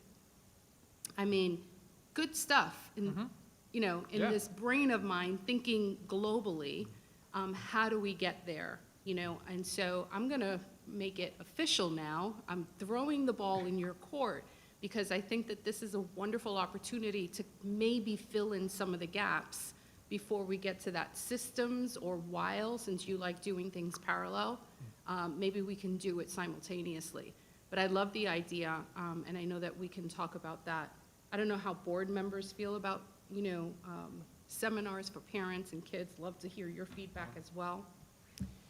We're going to present on something very similar. Okay, and last, if I may, Talk about we parallel. received an email from the, I think it was the Central Districts Coalition yesterday. I'm thinking everybody was did you see that email from Marion County? Yes.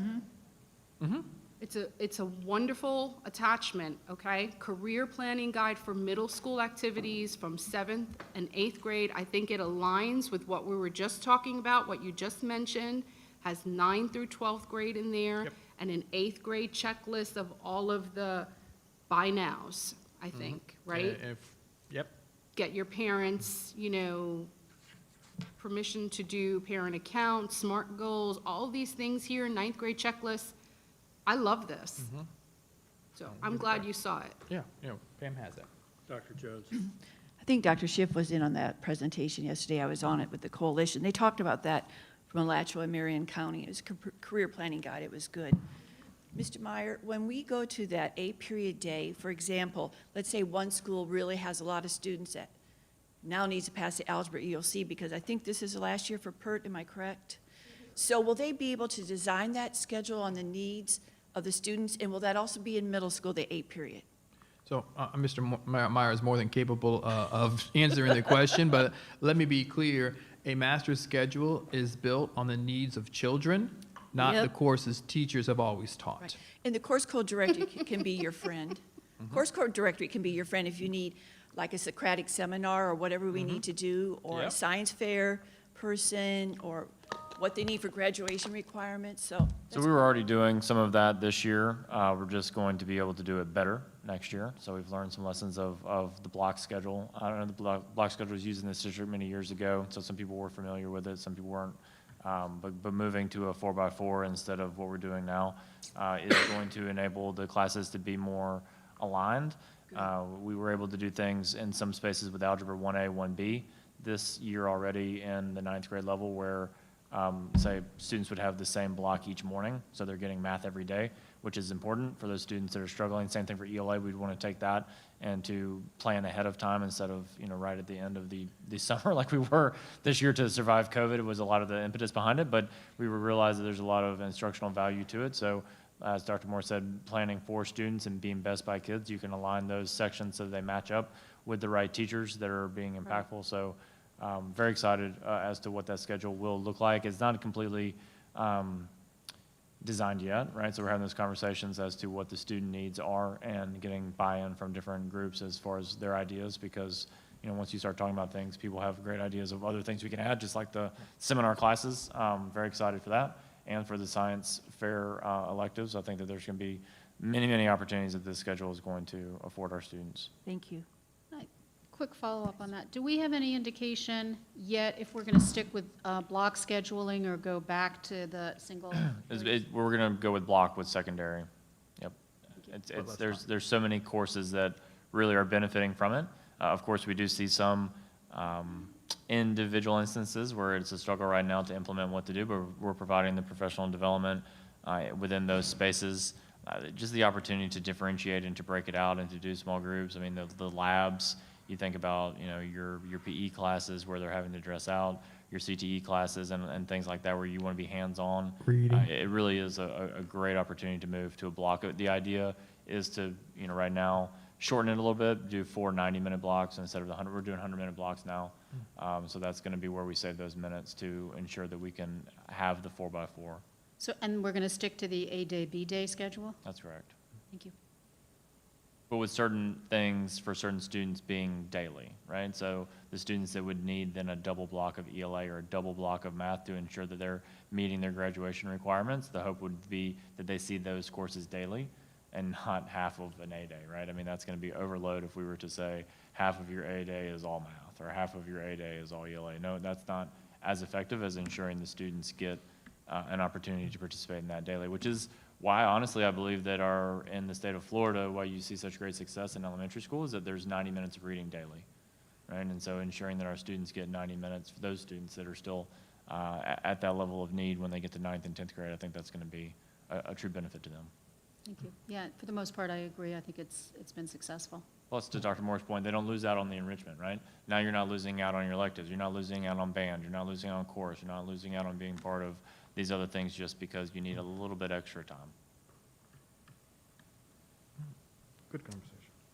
Well, my STEM item certainly got expanded on. You got us going. Bringing it back to STEM. First of all, they do, and I'm looking at Pam because I know she knows about this, they do middle school career nights and we do them during the day, actually, for students in St. Lucie. And we do get the colleges to come. I think that, and I say we because I was involved with that, but just like when I was sent to Michigan to recruit teachers, there was a day that we went to East Michigan, Central Michigan, and so on, Michigan State, not all around, and they coordinated that for us. Why can't we coordinate that with our districts? Why can't we say, okay, when are you doing your career day?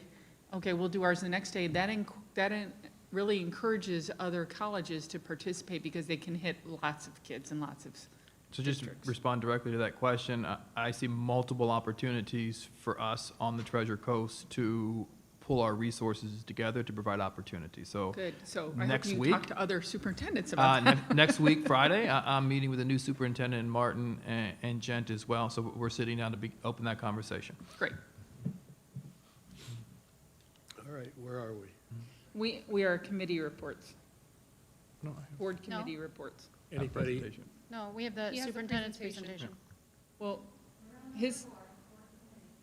board committee reports is number 4. Sorry, I'm ahead of Right. myself.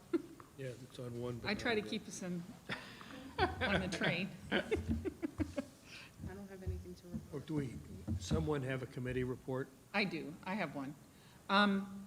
I was on a call for the FSBA Policy Committee, and interestingly, you may not think this really concerns us, but it does, because they're looking at lots of different things, but one thing they're looking at is redistricting the leadership within FSBA.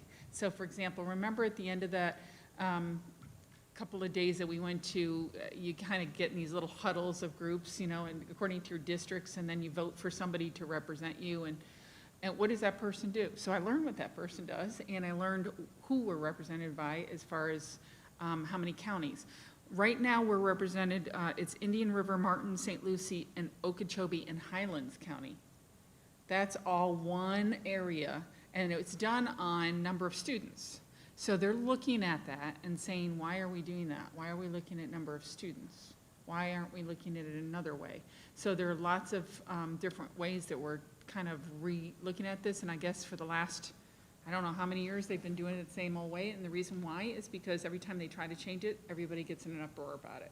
So there is going to be an uproar about it this year. I think that change is coming, and some people mention census, some people mention, but my point was, they talk about the needs of big districts and the needs of small districts, but I brought up the need of what happens to our district, which is, one of the things is going out for TAN.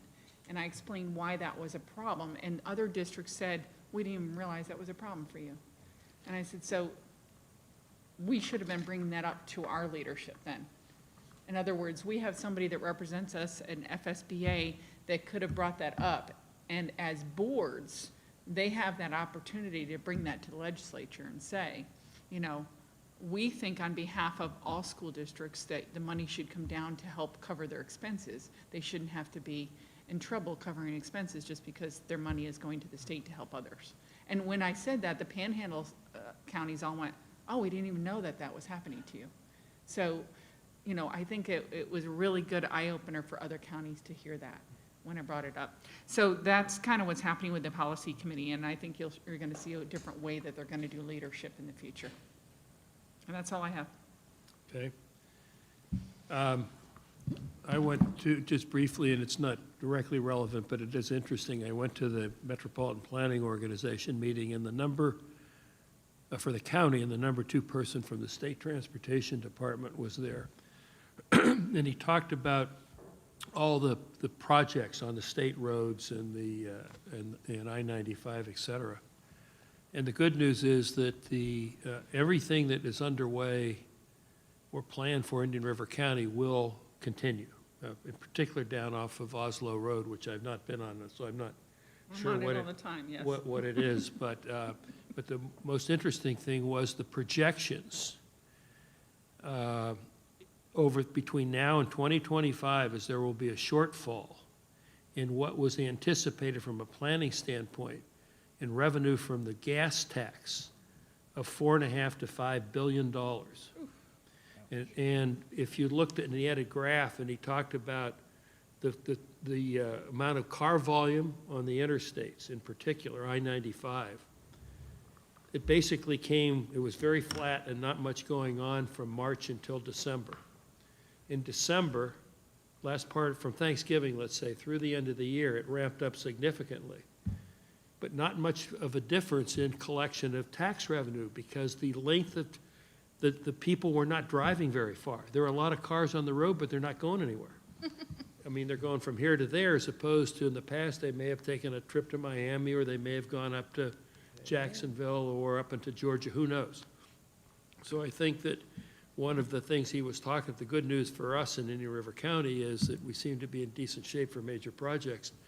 But it's clear that the state is going to suffer a severe decline in tax and in gas tax revenue over the next 2, 3, 4 years unless something unforeseen happens, which I found it interesting. I don't know that it's relevant necessary to hear, but it's just more information. Actually, Mr. Barefoot, I thought of something else. Sure. As legislative liaison, I'm still kind of in tune with what's going on in Tallahassee, seeing that I talk to somebody every night about it. I will say that an interesting thing happened this week. You know, they meet at the beginning just to talk about legislative priorities and also budget priorities. And a lot of the stuff that's happening right now is what does leadership want to see happening? And you know, not just the individual bills, although they are going through committee, but the leadership and the governors are kind of the priority bills. That's always the case of what goes through. But interestingly enough, they recognize the pinch that the schools are in this year. And that was a priority item that was discussed this week about budgeting with schools. So I was really happy to hear that that is a priority item that's being discussed for the budget this year. So keep your eyes on that, because I think in the past I haven't heard that at the beginning of the legislature. And this year they're recognizing that what's happening with the schools and with you know, the way that we've had to function in the last 10 months or so has really affected schools. Okay, no more committee reports. We now go to. Yeah, actually, Oh, you have. just to quickly say, as Dr. Jones mentioned, I think she and I both participated in the Central Florida School Board Coalition Zoom meeting yesterday? Yesterday. I no longer can keep track of days, which was interesting, but what is most valuable about those is an opportunity to hear from other districts and other board members what's going on. And I have found often that board members have contacted me after those, or like, it's been a nice way to also start making other connections, which I found at FSBA too, so that I have insights into what's happening in other districts.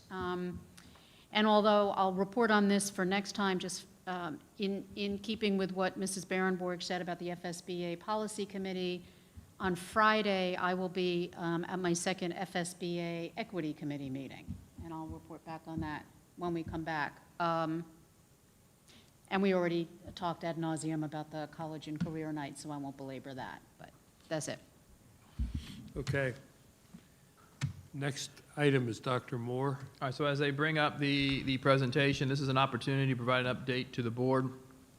Not necessarily a state of the schools, but an update regarding our district strategic plan, African American Achievement Plan, and ultimately superintendent's evaluation, which, as I continue to say, ultimately is the strategic plan.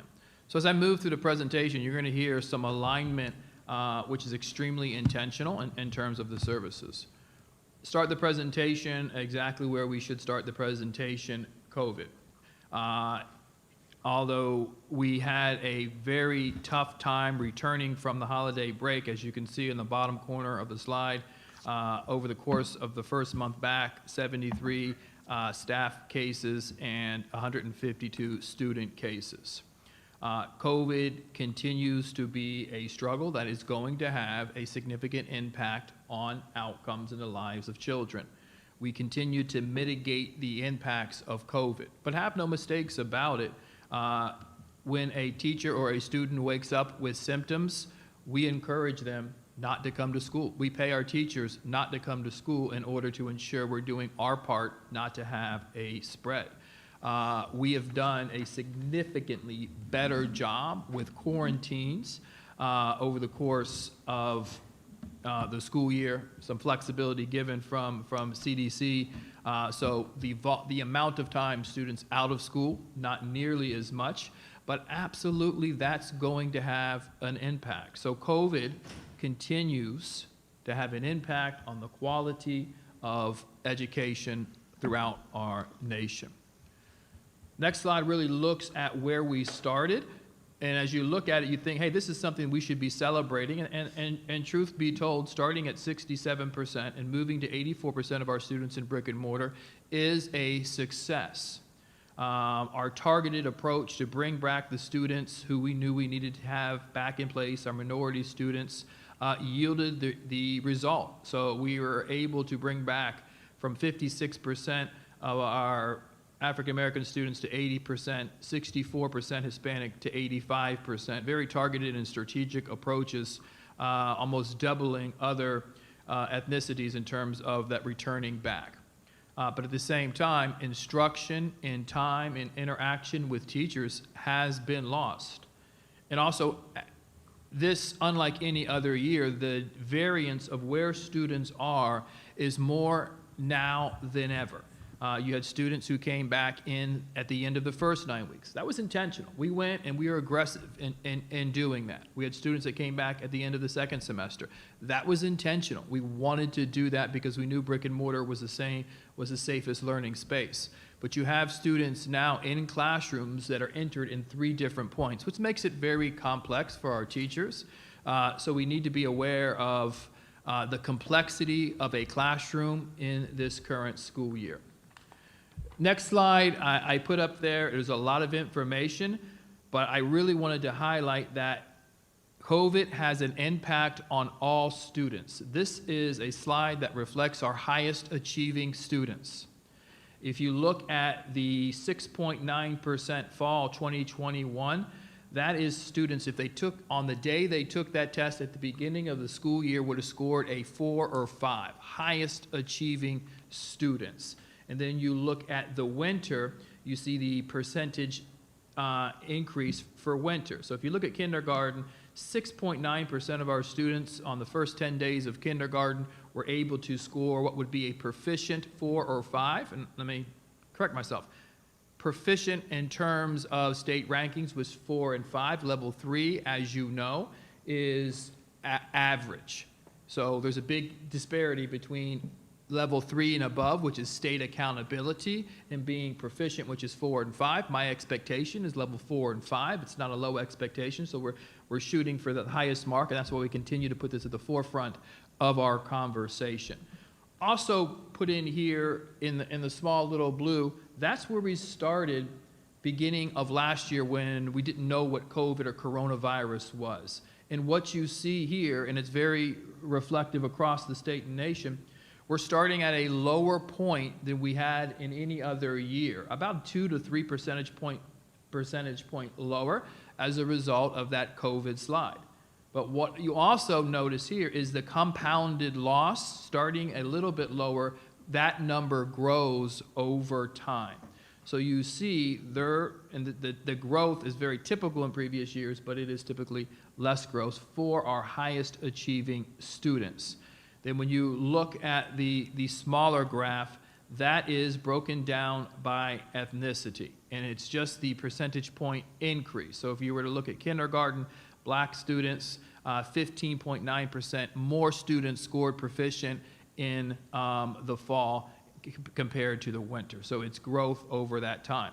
So COVID has had an impact on even our highest achieving students. So, you know, a lot of times, well, these kids are going to be okay. The fact of the reality is there's slide across all students, and that's the intent of this particular slide as it relates to reading.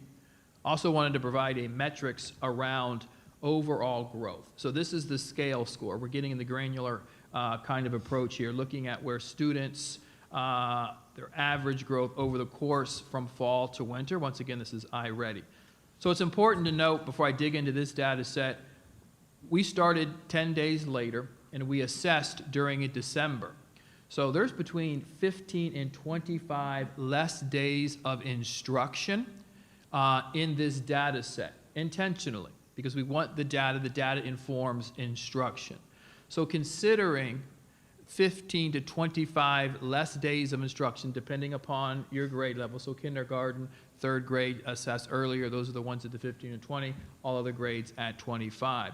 The variance of only being 4 scale score points is something we think is very encouraging. What we're seeing in our classroom is producing growth, only 4 percentage points less than students who had 15 to 25 more days of instruction. So overall, you're seeing, once again, we're starting at a little bit of a lower point, but the rate of growth is we're satisfied with the rate of growth considering the number of less days of instruction. Now, when you break it down, once again, by ethnicity, some would look at this slide and say we're all learning at equal paces. That's not what we want. We want to close the gap for students, our minority students, at a faster pace. So when you were to look at our Black students in the 1920 school year, you see their scale score change was 20 versus 19 for white. This year, they are the equivalent score. We're aiming to have that 16 be at a higher clip. Students being out of school pays a significant impact. Having them back is success number one. Now we deal with the bigger, harder obstacle of differentiating and closing a gap that is wider. So encouraging in terms of growth for students who are in schools, but we need to continue to be more strategic in differentiating instruction for our students as we move throughout the year. Math tells a very similar story.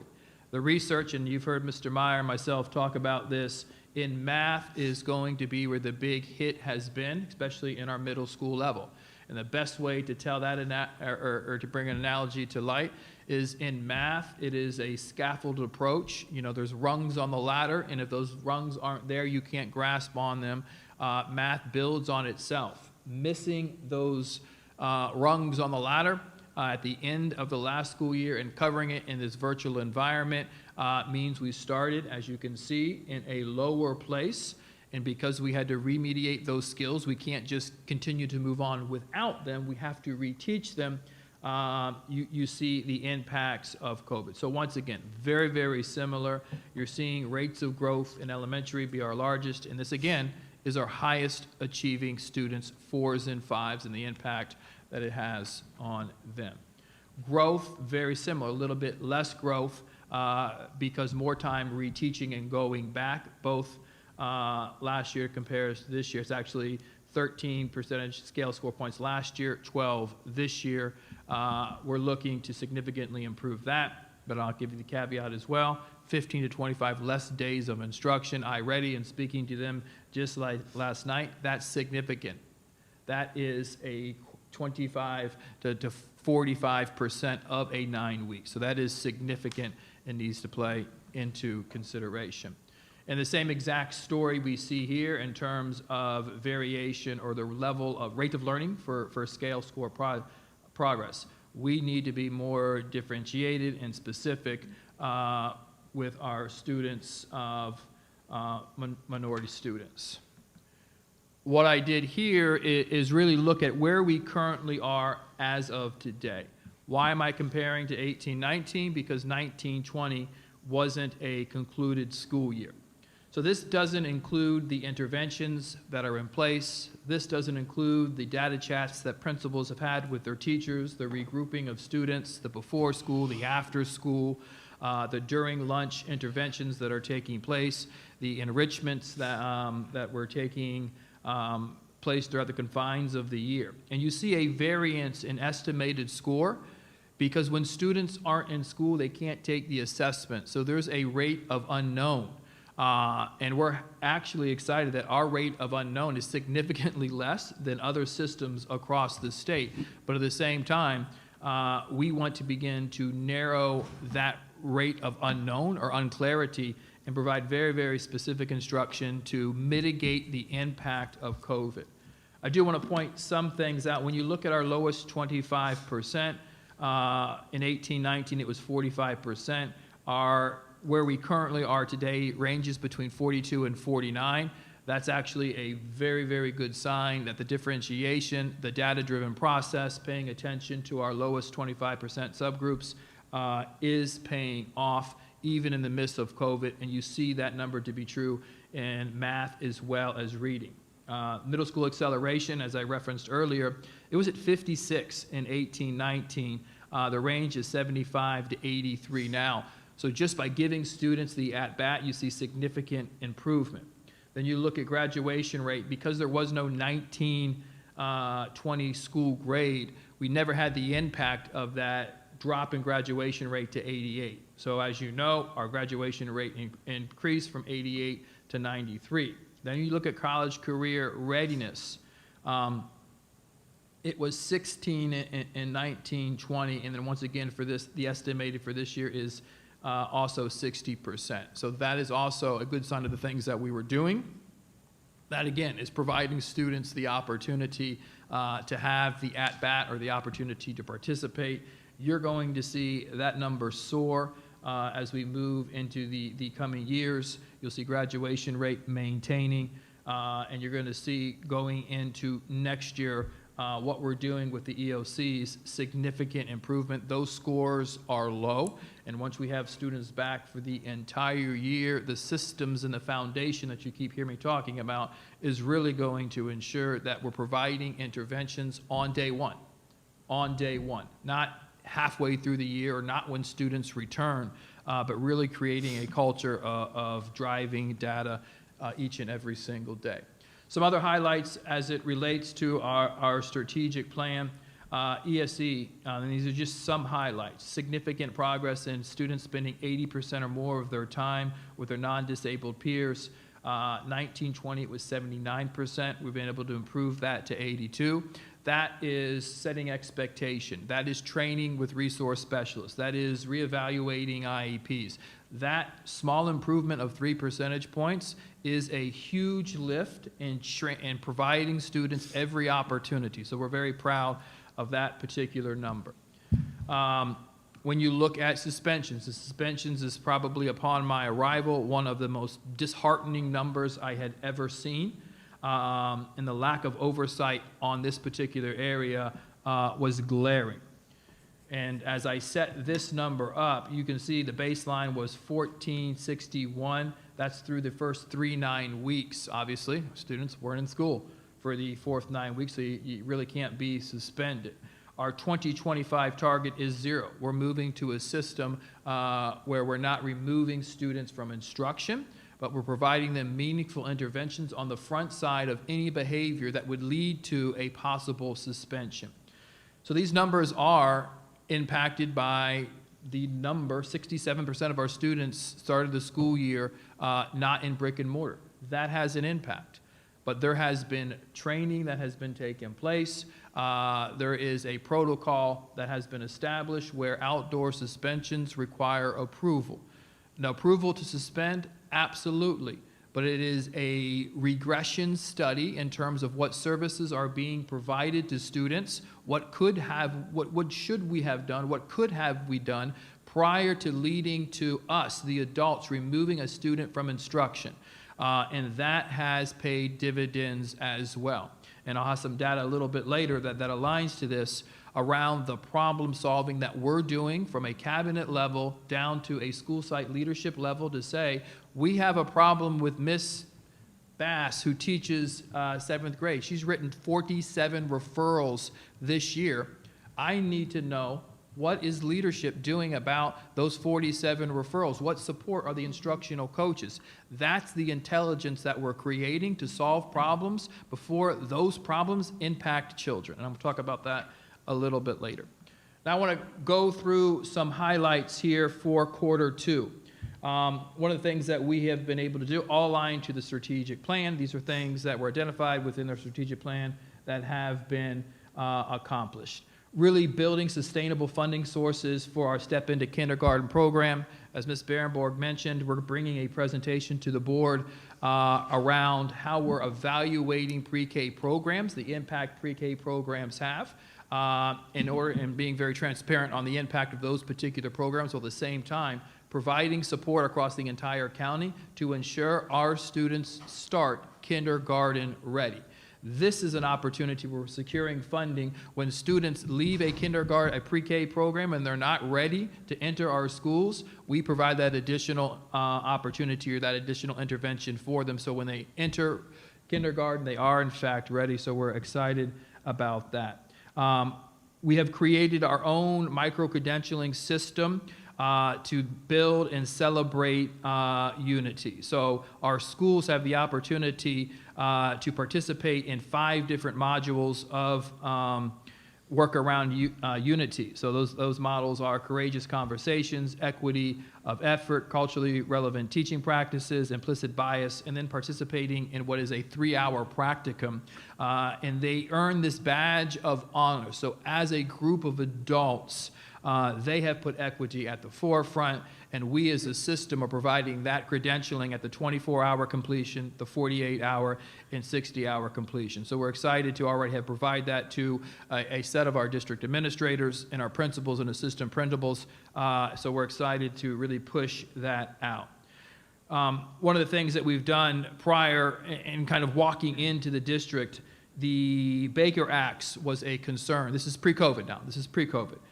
In looking at the services that we have to provide for our students in this county, currently are not at the level which we should be acceptable with. In problem solving, we're able to reach out to the hospital district.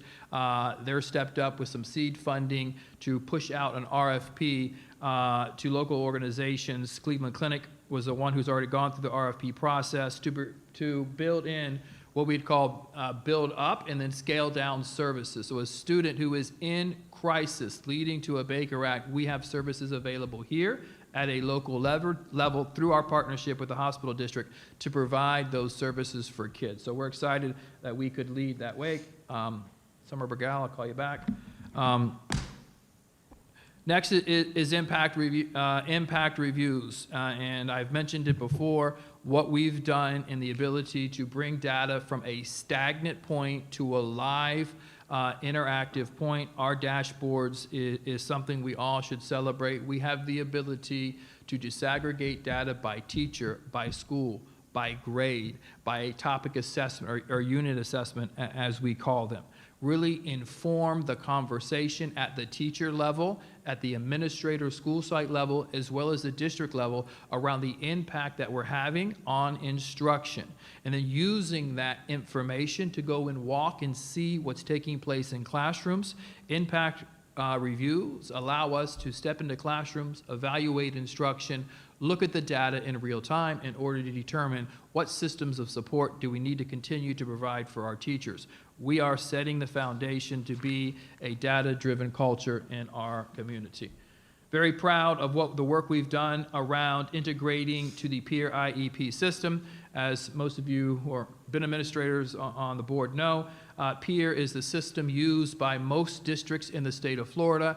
We were using a self-created IEP system in Focus, which did not align to the resources and wasn't built in a way that allowed us to maximize the services. So we have fully integrated to the peer system already. We've trained our resource specialists, and it is in full implementation.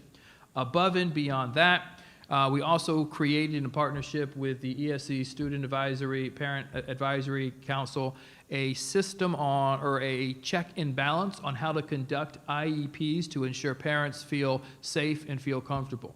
Not only has this professional development been organized, created, and implemented, it's being facilitated in support with the parents. Our parents are logging on to Focus, coming into our schools and providing this development, so we all on the same page on how we're providing and facilitating an IEP and the impact that it has. We did, on December 10th, Ms. Rosario, push out our first professional development for parents. And this is a parent academy. It was virtual because of the reality of the pandemic. This work really looked at connecting our parents to the social emotional support and services that parents need to know about as a result of COVID. It looked at navigating our webpage and using parental resources such as our parent notebook. So this is, in fact, bringing to life the seminar session for parents to ensure they have the skills and they have the abilities and the awareness of those resources to maximize their time with children. At the same time, we saw a need and are filling that need around ensuring our teachers have the skills to connect and grow strong student or parent, child and parent relationships. And this is once again providing resources to our teachers to inform and support parents. So this has already been rolled out towards the end of November. Teachers have the opportunity to log on self-paced course on Canvas, looking at tech tips at home, tips for home and school communication, home learning resources, giving that information to our teachers so they have it to pass along to their parents. Also, as you know, we pushed out early last year being my first year, a resource to build the bench for assistant principals and principals. We've had the opportunity to evaluate our assistant principal pool, and we've doubled the number of participants in that pool. So we now have 24. We had 14 at the beginning of the year. We saw the opportunity to re-advertise and post and recruit even more. So we have 24 teachers who are aspiring assistant principals who have the opportunity to attend professional development. So when their name is called and they go through the interview process, they'll be ready to step in and serve in a very, very complex role. Looking at one of the items that will be approved tonight is the out-of-field waiver. And for the second time in a row, we're seeing a reduction of that number of teachers on that report. That is work that's being led by Mr. Meyer and his team, really being flexible and providing a blended format, data-driven approach, looking to say what teachers need this remaining course and reaching out to them and not just being dependent upon them to know it for themselves. It's a hard year, so we want to push that information to them. And you're seeing significant reduction in the number of teachers who are out of field, while at the same time increasing the number of teachers who've completed their reading endorsement. We think that out-of-field waiver is going to be cut in half next semester, Mr. Meyer. No pressure, sir. We have 6 schools who are maximizing funding provided through the GEARS grant. This is above and beyond enrichment and remediation taking place at these 6 schools. Very focused, our educators using this funding to provide meaningful, enriching interventions to students. So this is one of the strategies that we've employed. employed to ensure that we're eliminating that COVID slide and finding students where they are and providing meaningful instruction to them. So we're proud of that particular leadership.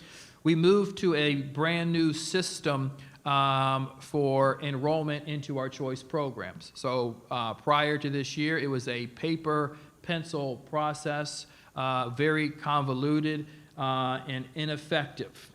We've also spent the year advertising and marketing this process. So with this tool, parents could watch our videos, watch our booklet that we created around choice, and make their selections from the comfort of their home, and not only just make one selection, but have the opportunity through this new system to give a first, second, or third choice.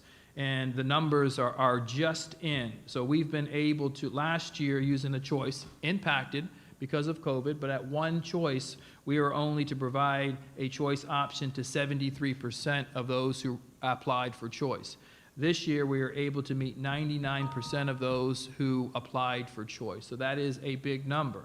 Another thing that we're seeing, which is very encouraging, is the number of individuals requesting choice has reduced. Now you think, oh, that's a bad thing. What this board did a year ago is say, we're going to put magnet schools and choice schools that window at the same time. And it created the opportunity for competition and for our traditional schools to say, you don't have to go to a choice or a magnet school to get a quality education. Let me have a fair share of selling my program, your home school, for you. So it is a good sign that that information is keeping students in their traditional schools, and that's really going to enhance the next item we have completed, which is a significant amount of work, but this board is going to be bold and courageous as we take on the master plan. And the master plan work is comprehensive in looking at where students currently reside and where they currently attend. And as Mr. Fagan has set this up, there are schools in this district where there are 1,000 students who are assigned to go to one particular school, but they wake up every single morning and 700 of them go to a different school. We have students who wake up and are on a bus for a significant number of time. We do not have a K-8 school. We have high schools are at 92, Mr. Fagan? 92%. You want them to be significantly under. Our middle schools are under-enrolled. So it is bringing this information, demographics, and really exploring how do we as a board and community look at creating a master plan over the course of a number of years to meet the needs. Significant work to set up. Significant work has been accomplished, and we're excited to bring that to the board.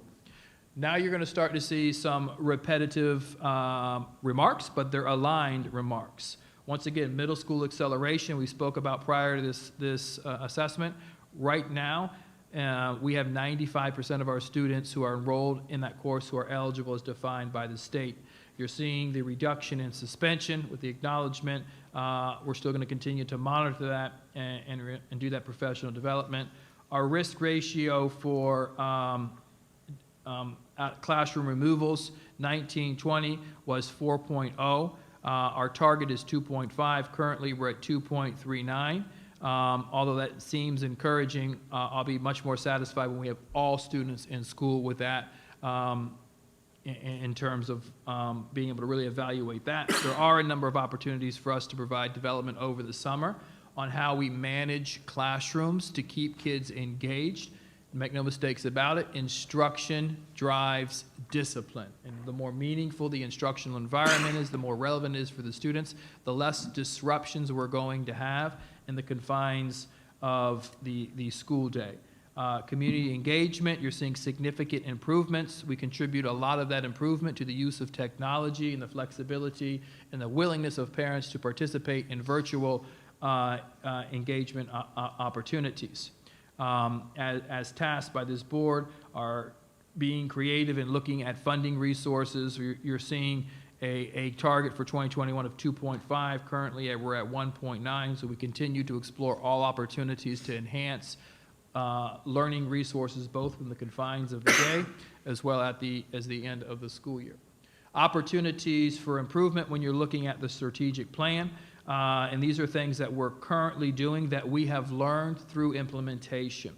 So we're engaging our district leaders and really being public with our practice. So if you walk our buildings, our district office, you see outside of each district office things that are going to be accomplished by district staff, each office, over the course of a particular month. So we come together in a seminar once a month.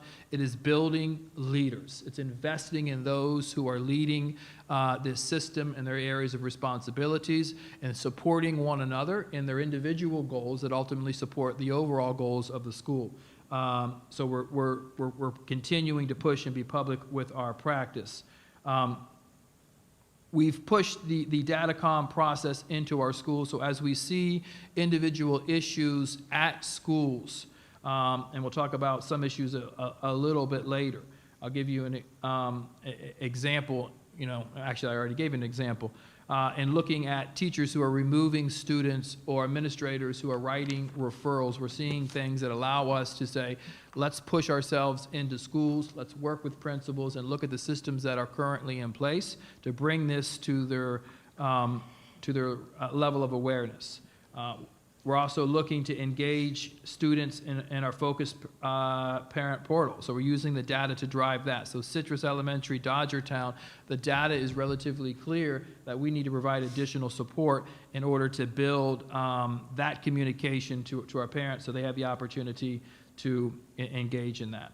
We're creating an onboarding package for our new teachers. This is work being done by HR and recruitment. So we're taking that to our recruitment support group, who is providing us feedback on, is it the right information? This is information regarding the community, coupons that are being provided by local sponsors, where to live, really just something to meet and greet and address that social emotional need even for adults. We have spent Mr. Fagan's leadership a good 2 or 3 months looking at our school allocation model. We created the school allocation model last year, and now there are opportunities for principals to give input. They have additional insight because they're the ones doing this work each and every single day. So over the next several weeks and month, Mr. Fagan will have the opportunity to incorporate some of that, shifting allocation and resources, keeping them at schools, but giving principals more of what they need and less of what they don't think that they need. They'd be more appreciative for more intervention funds and additional allocation for support staff. That's the feedback we're receiving from principals in order to move that work forward. Now, looking at our African American Achievement Plan, high level of alignment with our strategic plan. That unity through unity through equity, micro-credentialing, also is a goal within our African American Achievement Plan. Provided that update. Our school choice fairs provide that information. Very, very intentional, strategic, pushing out of choice. We're actually opening up seats this year. Once again, using early warning data systems, this is the opportunity for us to engage professional development using a train-the-trainer model to ensure that at Vero Beach Senior High School, already done at Sebastian River, that those SEL practices are able to be continue to grow within all staff over the course of the year. And the time is absolutely right to continue to do that. And looking at our mentors, those who are supporting our new teachers, really providing additional support to them around cultural competencies, giving them that professional development so as they invest and grow our new educators, that skill is already there and being supported. We've done a lot of work in terms of identification of ESE students and not over-identifying within our minority students. So we've created and implemented a rule-out factors for our school psychologists, making sure everything has been considered and implemented before you move to assessing a child and ultimately labeling a child, fully implemented. We've also created with our resource specialist a pre-referral checklist, looking at culturally responsive strategies.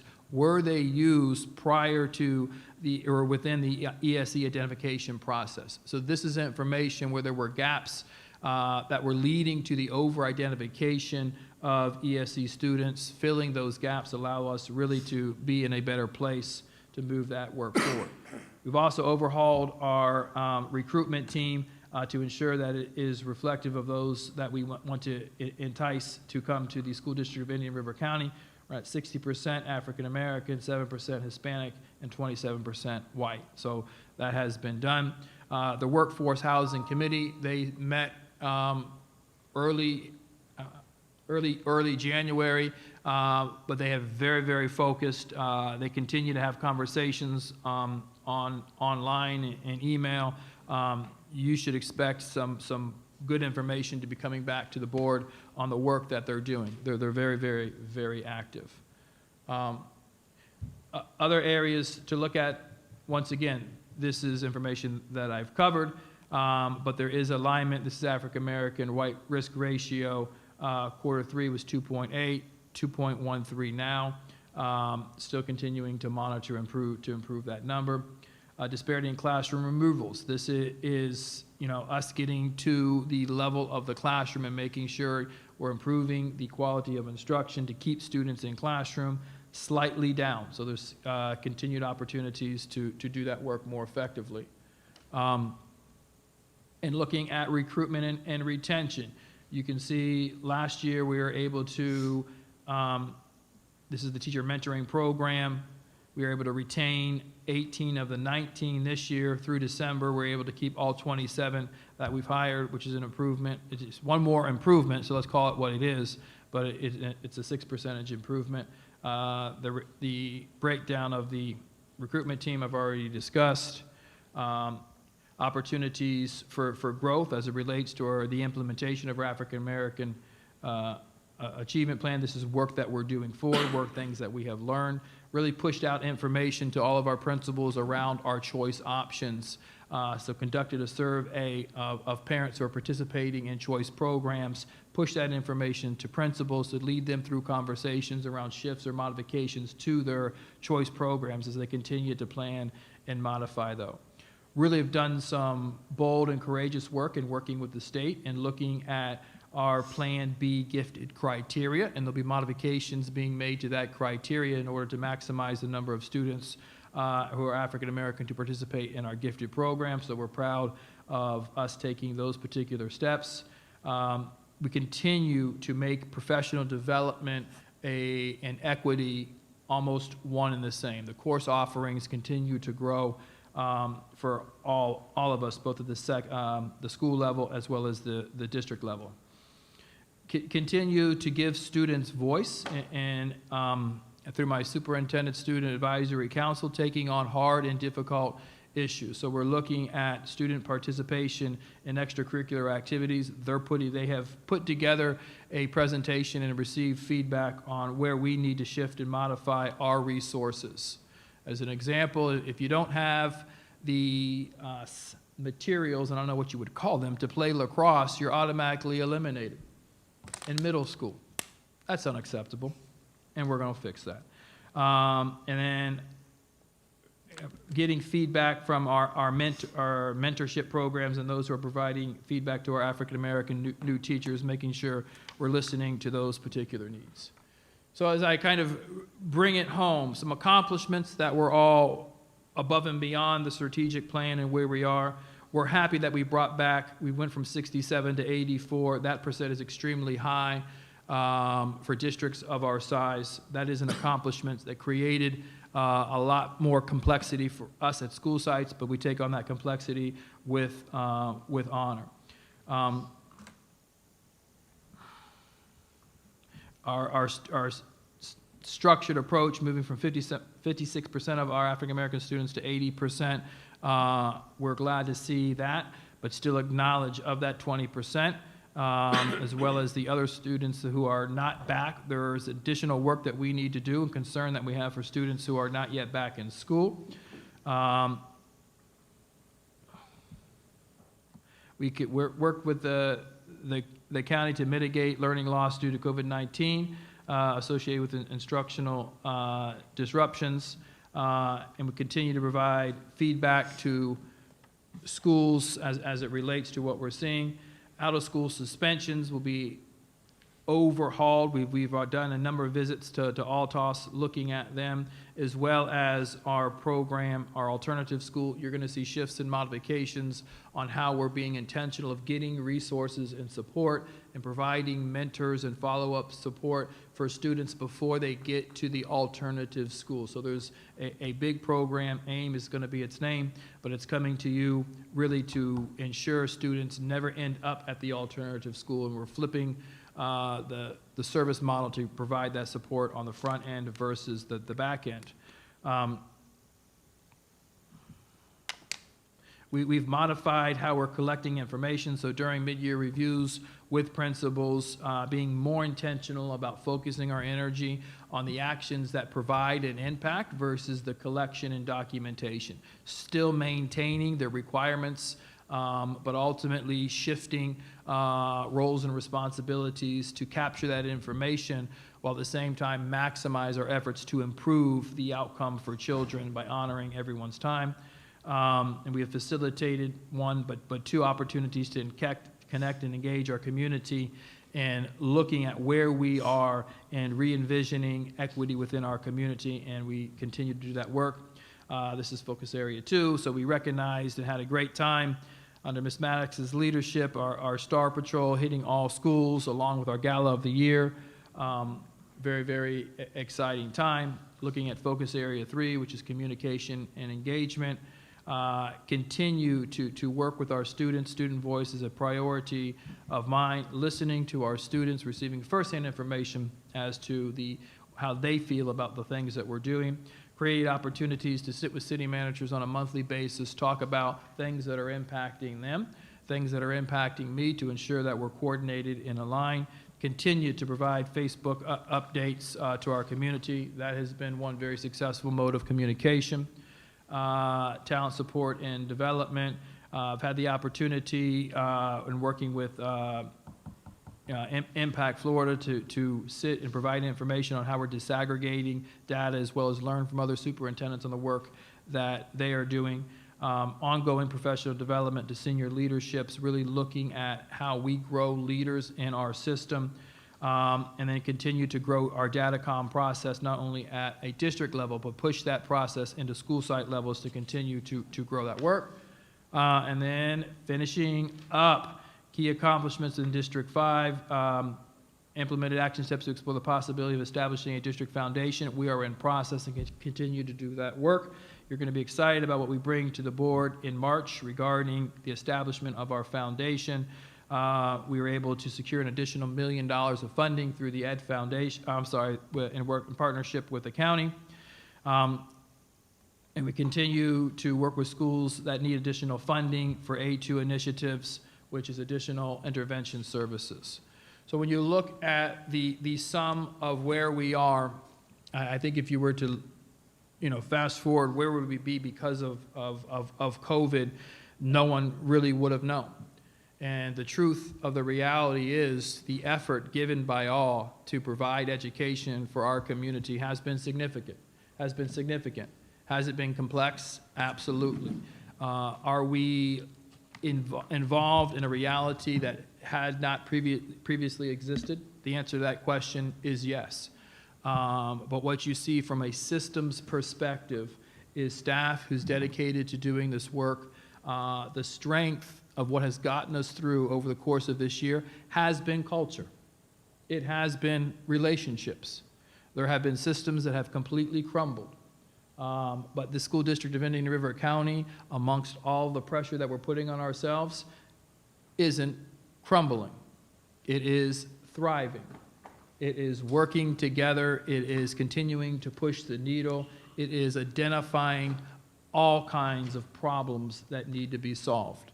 And from a system perspective, from a school site perspective, very, very happy with the communication, the openness to explore how we collectively create a new reality to move this system forward.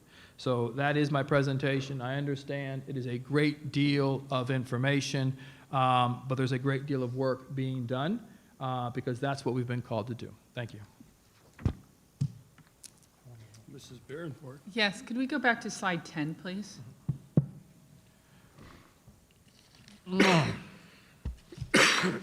Areas of growth. You mentioned the ones that I kind of picked out, which were the ones that you've seen gains. This, you say estimate. How are you predicting these? Okay. So this is using our mid-year data, using iReady and topic assessment. So it is a regression study. So based on where students are and looking at what they've accomplished to this particular point in comparison to previous years, you're able to create, this score will produce a proficient score on the end of year. You Okay. have the variance because there are students who had not taken the assessment but will count. Now, what the That's what I'm state's, saying, what the yeah. state's going to do, we don't know. We still don't know. So we have to make the assumption of what we call, from a systems perspective, the gray students, because on Dr. McMahon's chart, they were identified as being gray. Some of them we know are going to be proficient because they're level 4s and 5s. So there's an assumption that we can make based on historical data that they will be. Other students, we didn't have data because they didn't take the initial assessment, but now they're back. And we can't make a prediction because we don't have enough data points in which to make. But that is where we're currently at, and that doesn't include the work that we're doing to move forward. Thank you for that clarification. On slide 15, you mentioned ESOL courses blended. Not quite sure what that means, but I'm glad to see we're offering more. My question is, obviously this comes up all the time about how many out-of-fields we have, right? And that percentage, and I appreciate the fact that you're really working on that. Do we have enough opportunities, though, where a teacher doesn't have that excuse that says, there wasn't anything for me to take? Because that's what we've heard before. So I think we've provided a higher level of flexibility to offset that statement. We've also been very intentional of notifying the individuals that they are in fact out of field, and here is the services. So I'm saying that we're being data driven, just not saying, well, let's just hope that it goes down. Being intentional of making sure teachers are aware that they are in fact out of field, and these are the services that are being provided. Blended means that some of the courses you can take online, you can take at your school site in order to be as flexible as possible. Mr. Meyer, is there anything you want to add? Through the chair, yes, we are reaching out and making sure they have those opportunities. I think one of the other things is just the awareness, right? The awareness that this is no longer acceptable. So when you look at some of what principals can do to solve their own problems, there are numerous teachers that are endorsed in either reading or ESOL. They just need to be scheduled appropriately so that students aren't in the wrong classes. And so that's a lot of work that the principals have done to correct some of this. And quite honestly, we were all doing our best to meet the needs of the diverse requests from parents and families for the 3 different instructional models. The list would be even shorter, right? I mean, people were covering down on classes to do best by kids. They were out of field because of that, but that's why I feel confident when Dr. Moore challenged me to reduce it even more next time. I think we can get that done because there's a tremendous amount of work and understanding that no student should be in a class that's got an out of field teacher. And we're going to see that number continue to drop. Great, I'm glad to hear it. I have another one. On slide 11, you talked about the status of exceptional student education. And you specifically put in here least restrictive environment by service delivery model. So we're looking at 79%, 80%, 82%, and we want to get to that top 10 state ranking, right? How are you determining what that one number would be? So through the chair, that's up to the state to rank them. So moving to 82 is favorable in terms of that rate of improvement. So at the end of this year, we'll be able to look and see where the other 67 districts rate. I still think there's significant opportunities for us to improve how we're providing or how we're maximizing that particular number. Okay, so have you looked at last year's, like how everybody else did as far as percentages? Yeah, so last year, as I said, 79. Other districts are doing significantly better than us. So it is, we don't favor it as well as we would like. Okay, so we have room for improvement there. Yes? Oh, absolutely. And then can I ask on slide 17? You talk about in AA African-American focus group for recruitment. Who's on that focus group? I'm just curious. You want to give, do you have? Through the chair, that is the group that is being led by Ms. Hofer and Mr. Seymour. And two members I know that are on there is Mr. Stewart and Mr. Thornton right now. And I believe they have met 2 different times. Mr. Browning, And Mr. Browning, Kevin Browning. Kevin Browning also. Okay, and their focus is to, They are working to try to provide feedback of things that would draw in to help with teachers. recruitment? With recruitment, yes, ma'am. Okay, great. So And we then are talk reaching about all out to the- community members then. Yeah, and all the the aspects that go along with it, housing, just everything. Great. I have a couple more, but go ahead. Mrs. Rosario. In that, thank you for, Dr. Moore, thank you for the presentation, by the way. There's quite a bit of work that I know we have been doing, that you have been doing, that is not included in these slides. And I just want to draw the attention of the public who are listening to the additional attachment, which is the actual narrative report on this presentation. For more details, by all means, the public can read that. Mr. Bass, with regard to the recruitment, are we reaching out to the historically black colleges and universities? That's something that, and is the reaching out part of virtual recruitment fairs? Through the chair, since COVID has hit, everything pretty much is virtual, and we are participating in virtual recruitment fairs, seems like weekly, and yes, some of those have been the HBCs. So one of the things that has come up in the past with regard to our recruitment, and this happened, I'm gonna say it's also before Dr. Moore joined, when we had our last recruitment at some point, someone did not record those people who came in as being their name, whether they were black, white, Hispanic, who they were, where they came from. Like, there wasn't an actual record that we could use for our data purposes. That yes, we have recruited 5 new, African American teachers versus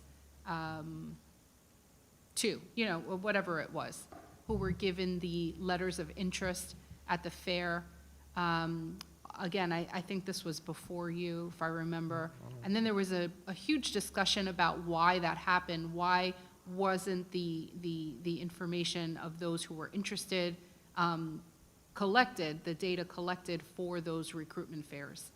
Are we making an effort in these recruitment fairs to collect that data? Are we making a conscious effort to do that so that we can add that to the efforts that we are making for the joint plan? Through the chair, yes, ma'am, we're ensuring that we're keeping accurate data. Yes.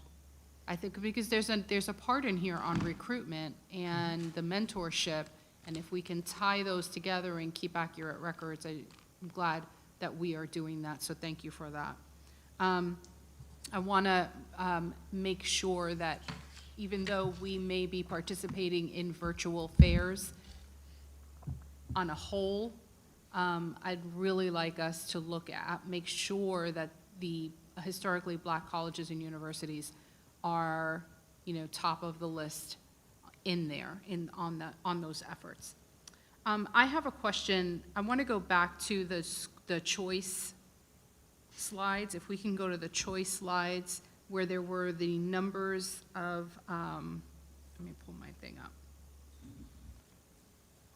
It's 20, I think. Let me pull it up.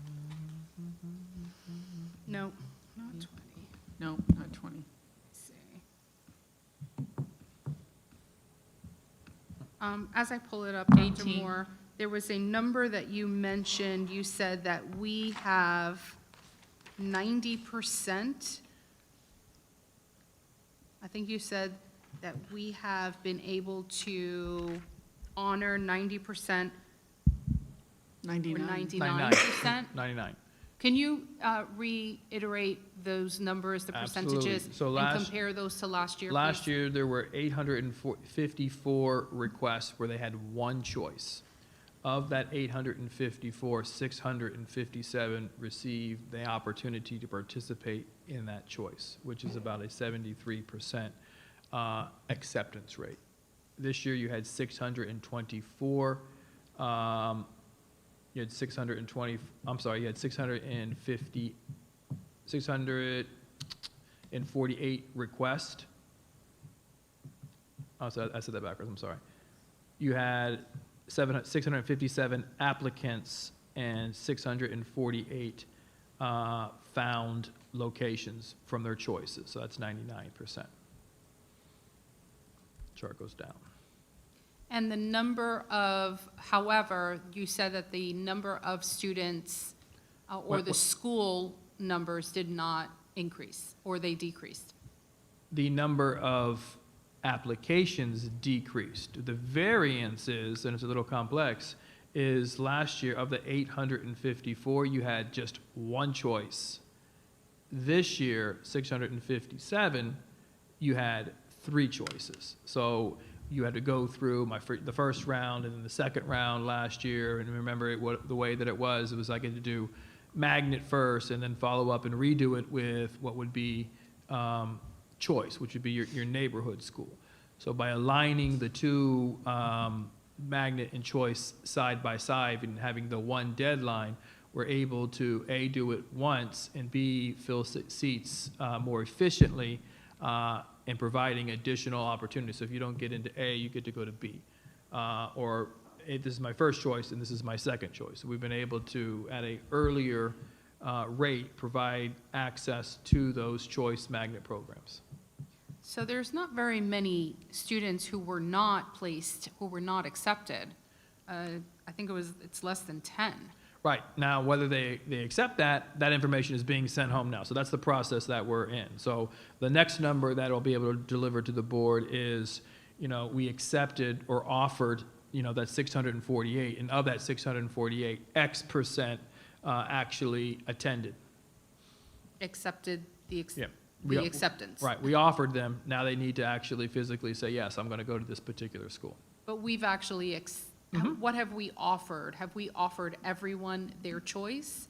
We've offered of the 100% 600. and only 648 have responded with a We confirmation? accepted them into one of their choices. Okay. That's where we're at. Okay. And then my last question on this topic is, if a parent missed the window at this point, or we have a new transplant into the Vero Beach, Indian River County, do those parents have an opportunity still?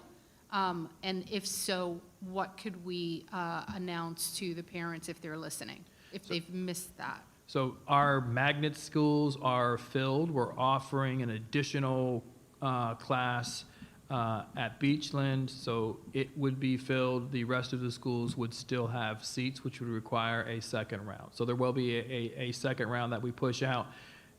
Here's, the students that have accepted. There's going to be more movement than there's ever been in the past, which, and as go students, goes teachers. So that may require additional advocating and selling and marketing of the school for principals not to lose a teaching allocation because they've lost students. So it's creating that level of urgency in competition, which is exactly what we'd want it to do. So if parents are listening, and should they go ahead and contact student services regardless, or should they wait until that second round? No, they should wait because we've just finished, early last week, we finished the process, the lottery process. Now they're being informed, come March, we'll push out a round Second number round. 2, in which they can go and apply specifically to those particular schools where space is available. But So round number 2 is going to be much. much they're smaller, much limited smaller. schools. Limited seats yes. available. Okay, because all the other ones have been taken up. Thank you very much. I have many other questions, but I'm going to let other board members. Dr. Jones? Yes, thank you very much for the presentation. I really like PD when I see it in action in schools, and I had the opportunity to see an impact review with the district staff at an elementary school, very, very engaging, and then an action plan for an impact review at another elementary school. So that work is really hitting in the classrooms, which I appreciate. Dr. Moore, when we have suspension, we want to go down to 0.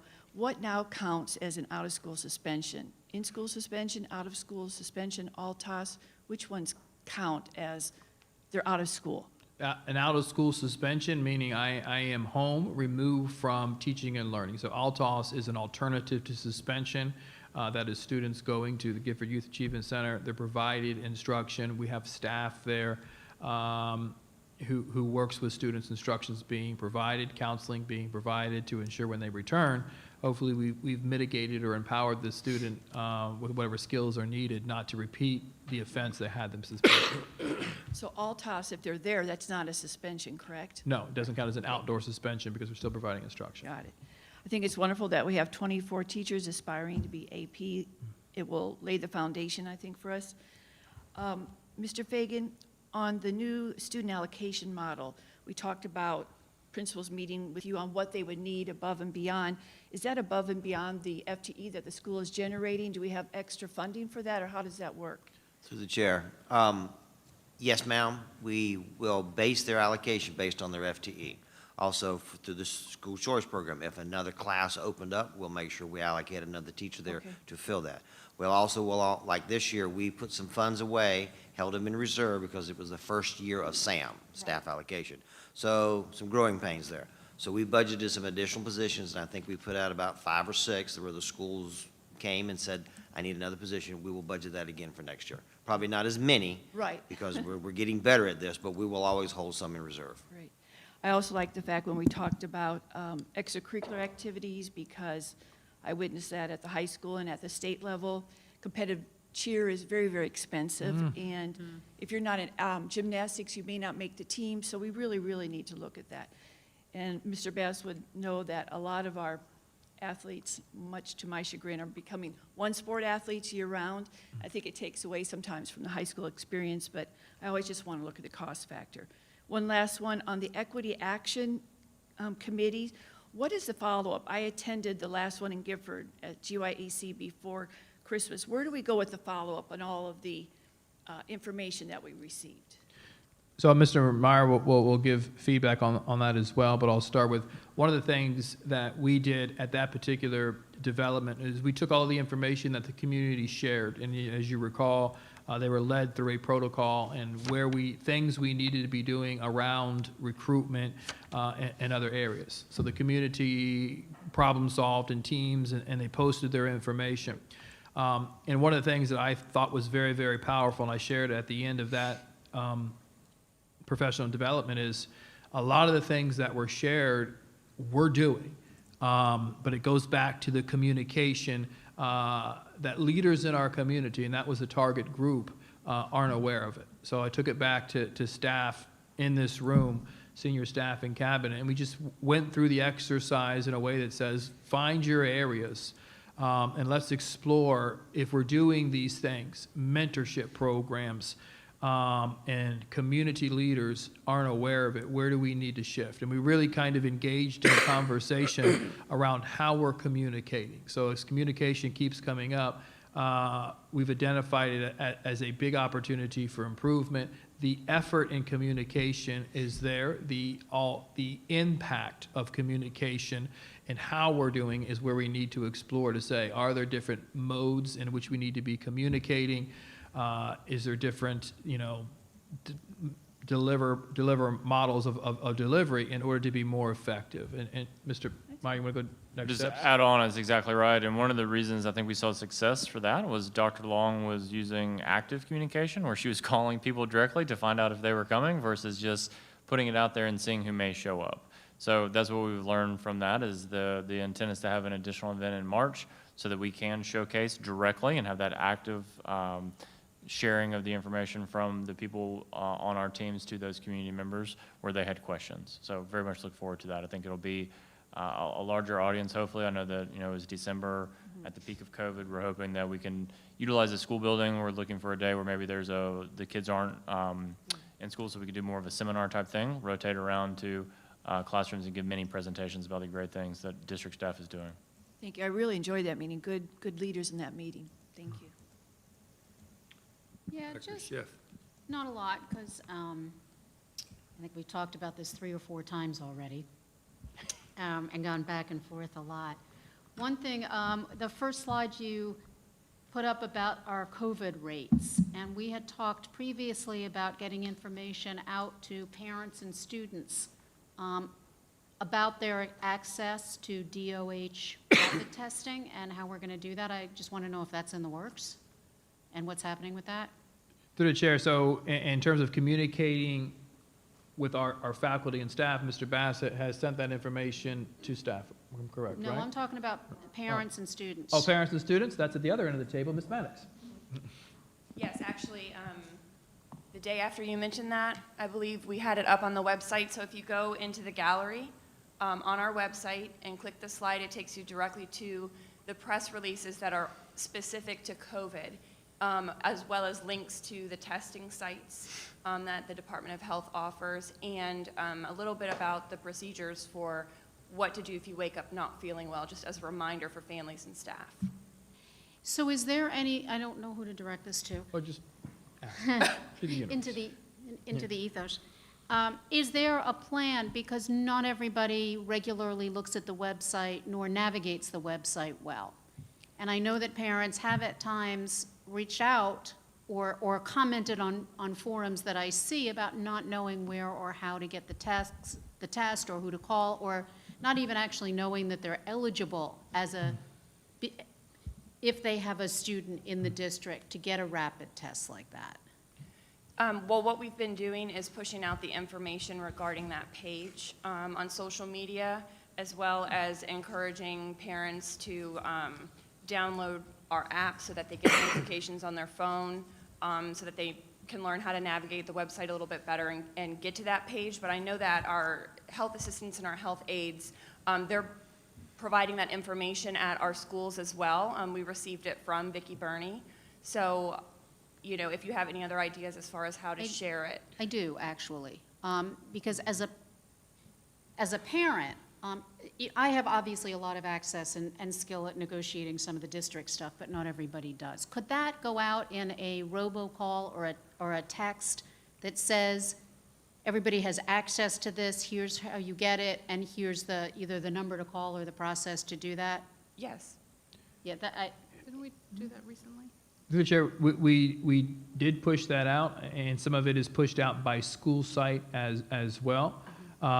I think Ms. Maddox hit on a key point. So in problem solving, the communication, a lot of principals send out the weekly information that I don't think parents are necessarily listening to, because there's so much information being shared. So Sebastian River, as an example, and speaking to that principal, it's he gives a weekly call. It's 5 minutes long. I don't know, I get those so maybe at calls. the end of that, that's there. What Ms. Maddox really hit on is the access, and it's one of her key performance indicators, is really connecting parents to the portal, connecting parents to Focus, where we can push out that information through alerts. And that is the shift. And then when I say about the effort versus the ultimate result, that is the shift in which we need to take place. And it's just not a responsibility from the systems perspective where we have the access. It's training principals on how to use that same push out in order to get that information. Because right now, you can't fault the effort. You have to change the process to be more effective. And that's the work that we're doing. Yeah, because I 100% agree with you, I get those calls. And by the fourth piece of information, I'm getting a little glassy-eyed. Yeah. Not that, props to you, Mr. Cummings, glad you send it. And don't mean that to be dissing Mr. Cummings, he's doing a great job. He is. But also, and I know you all are working on this, parents access information in different ways. Some go to Focus, some go to the website, some go to social media, some read text messages, some listen to their voicemails. So the more we can do to get that out, as a parent who pays attention to this and as a school district person, I know and maybe I've missed it, it's possible, but as, using myself as an example of somebody who would be fairly attentive, I haven't seen it. So I want to be sensitive to those who don't necessarily have the access that I might. And I think a big part of the fix is being outcome oriented versus being, well, I did it, I pushed it out here. And I think some of the lack of participation is, let me just put a check in the box versus stepping back and evaluate the overall impact. So if only 15 parents come to an event, who failed? Yeah.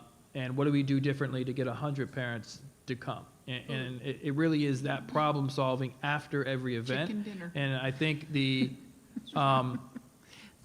college and career is a good sign. So we started at Vero Beach, and I was super excited, minutes from my house, thinking hundreds of people are going to be there, and it was extremely underattended, slightly more at Gifford, and then we should have been in a bigger room at Sebastian River. So kind of evaluating, saying, what do we got to do to get more? What do we got to get to move more? Just having it isn't the outcome. It's being effective in maximizing the opportunity. So I think some of that expectation, which is relatively new, is going to continue to pay dividends. Thank you. Just a couple of other things. I'm glad you spoke to and pointed out the disparity issue on the outcome measures, because as we've talked about, sometimes those are confusing to read. Because as you explained, when we talk about how the measurement is students coming in, and whether they're on reading or doing math on grade level when they come in, when is the next test or the end of year test, so we can see the difference from where the increase in percentage from when the number of students who were at a 4 or a 5 when they came in to the mid-year till the end of the year? So that assessment data was captured in December, and it was captured in December intentionally, so we had the time to disaggregate the data, evaluate what we're currently doing, and then spend enough time shifting or modifying where we needed to for which groups of students. When we came back from the school year, Mr. Meyer and his team immediately dispersed to schools with the mid-year review of the school improvement plan in hand to meet with schools and talk about where were the shifts, where were the modifications. Then they came to Datacom, the district staff along with principals, to evaluate, do you have what you need? What do you need from Mr. Fagan? What do you need from Mr. Bass? What do you need from Mr. Meyer? What do you need from Ms. Dampierre in order to make that particular plan? So we're working the plan now. Just this morning, we started at Gifford Middle School, Ms. Dampierre, Mr. Kelly Basura, Mr. Meyer, Dr. McMahon, really exploring and taking that school in a deeper dive around those systems of support. So it's working the plan that principals have developed in order to ensure when they take the assessment, which is calendared to take place, and we know assessments will take place, whether there's outcome is another conversation, whether schools are graded, another conversation. So long answer to that is a mid-year data. We've disaggregated it. We've created action plans. We're implementing the plan. The next assessment really is the EOC or the FSA. But we're progress monitoring in terms of the impact over the course of time. Yeah, well, and the FSA, so for this year, that's not a good indicator, because they took it for the previous year a quarter of the way through this year. And I don't know, and maybe you can clarify, if what we're looking at there is I-ready tests, and you referred to 4s and 5s and I-ready tests, how those translate then to FSAs, because FSA not only is 3 an adequate and passing score, but the instrument isn't the same. So there's a measurement bias because we're looking from I-ready to FSA and saying that's our next indicator. Can you clarify that for me? Yeah, so the correlation between I-ready and FSA is extremely high. That's one of the things that Curriculum Associate hangs their hats on. So when they're looking, their end-of-year view, and which was captured those students, would be the equivalent of a 4 or 5. not a predicted score, which means if if student right now continues along the path, will score a level 3 or above. Typically, what most districts do is they kind of dilute the expectation and only look at who's going to be a 3, 4, 5, because that's your proficiency measure on the state assessment. Really wanted to capture in that slide the impact that COVID is having on all students, even high-achieving students, because there's a perception out there that COVID hasn't impacted all, and that's just simply not true. Sort of got that. Mrs. Berenford? Thank you. Two quick questions, and one might take you a minute, but Workforce Housing Committee, you mentioned that we're going to hear an update about when, and when is their next meeting? I believe the next meeting is, and she's not in here, I believe it's probably in March. So what we did during the last meeting is we tasked out certain responsibilities in looking at what other districts are doing, what other organizations are doing, how it's being funded. There's a email exchange going back and forth regarding that research being shared. So when we come to the next meeting, it's just not sharing out the information, it's already been shared, and then kind of getting into the working components of what the plan will be and what we're doing locally, or what the plan is locally, to bring it to a reality. Okay, and so March is the next meeting, great. And then you mentioned African-American mentors, it's on slide 21. Those are they administrators, are they teachers that are mentoring our first-year teachers? Those who have completed the clinical supervision, they are teachers. Okay, so it's a clinical educator? Yes. Okay, so it's somebody that, and every single one has one? Yes, 100% of our new teachers, and all of them, if you're a new teacher, you're a new teacher regardless of ethnicity, has a mentor assigned to them, yes. But the African-American teachers have an African-American mentor? Let me check on that. I want to say, I believe the answer is yes, but that may not necessarily be 100% accurate. I know that's still, Mr. Myers, you know that's still current. I know that was the goal, that African-American mentors, mentor the African-American teachers. I know it used to be last year, not sure about this year. I don't know, we can check. I think that we did not have enough African-American mentors, so we paired up as many that were possible from the eligible African-American teachers that were willing to serve as mentors. Well, the only reason why I asked that is because I know that one of the feedback pieces, I'm not sure where I saw it, but I remember seeing that they really wish they had had an African-American mentor. And I know that's the priority, but like Mr. Myers said, Sure. I know they really pushed last year to make that happen. But of course, if you run out and, you only have a certain number.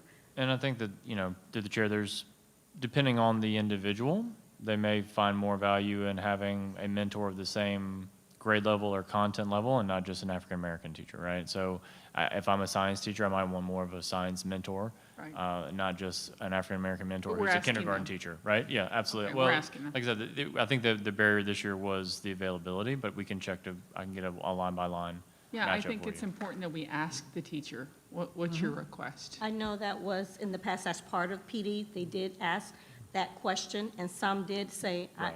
I don't really care about the color, I'd rather have someone that's at my grade Teaching the level. same thing, Yes, yeah. because they felt comfortable with the person at the grade level.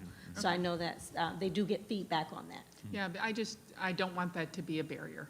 That's why I'm asking. Absolutely. And then the last question is about the GEAR grant. You mentioned that certain schools were getting this money. I thought, for some reason, I'd read that the GEAR grant was about CARES funding, so I was a little confused about that one. So you want to answer that, Mr. Meyer? Yeah, through the chair, the summer recovery was targeted towards some specific elementary schools, so the lowest 300 got priority. So we have 3 schools on that list, and so they were given a higher level of priority of what they could expend that for. And it's not at every school per se. Okay, so it's to bring up lowest achieving. Correct. Okay. Ms. Rosario? Gosh, I just got thrown off of my,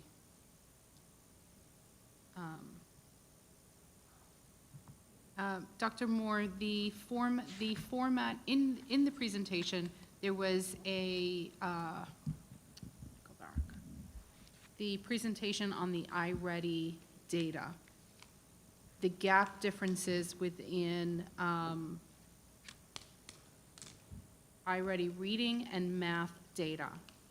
My question there, the question was raised before about that difference, but my question is with regard to the joint plan. The joint plan, the understanding is that previous court orders were very specific to the difference between, the gap difference between African-American students and white students. This last court order, it's not that clear that they ask for the closing of the gap specifically between black and white students. So my question is, when we're looking at the understanding is that's what historically, I'm assuming that that's where we're supposed to be comparing our data in terms of the gap. But now, because our culture is so diverse, is it possible, and this might be a message for the legal team, is it possible that we should be looking, that we could be looking at the gap between black students, African-American students, and other, meaning including Hispanic, white, Asian, everyone else, or is it still just African-American and white?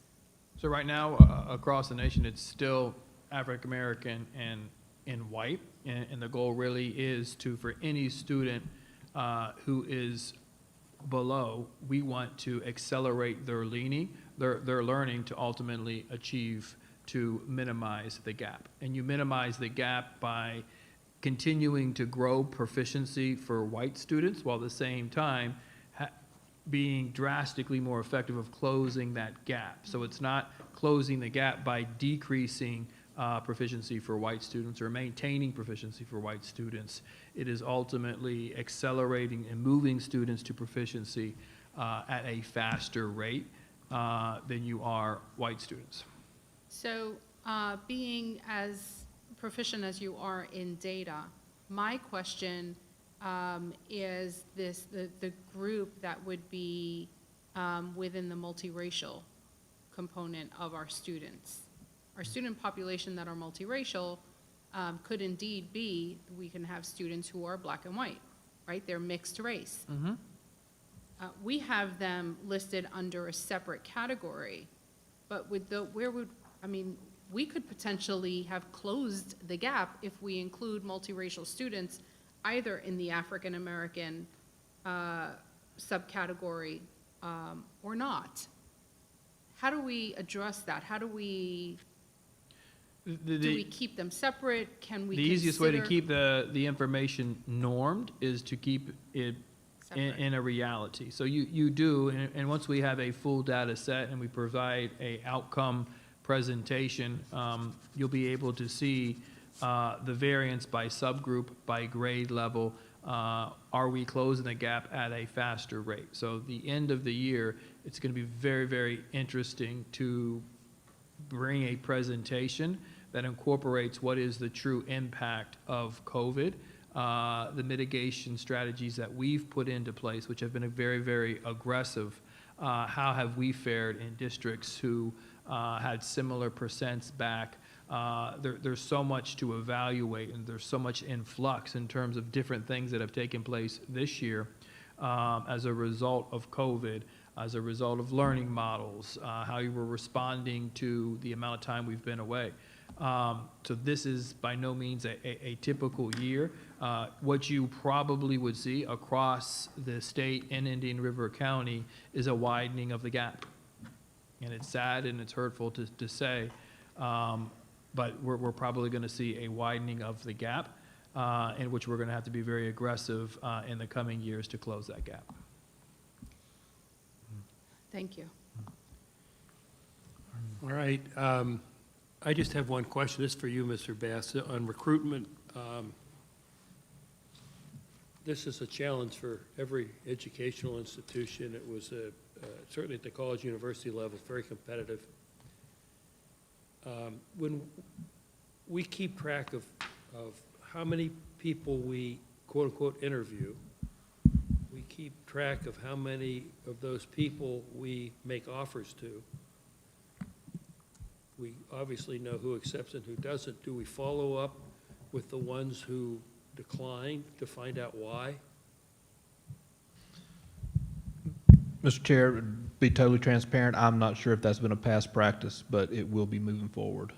A follow-up is to, why did you not select us?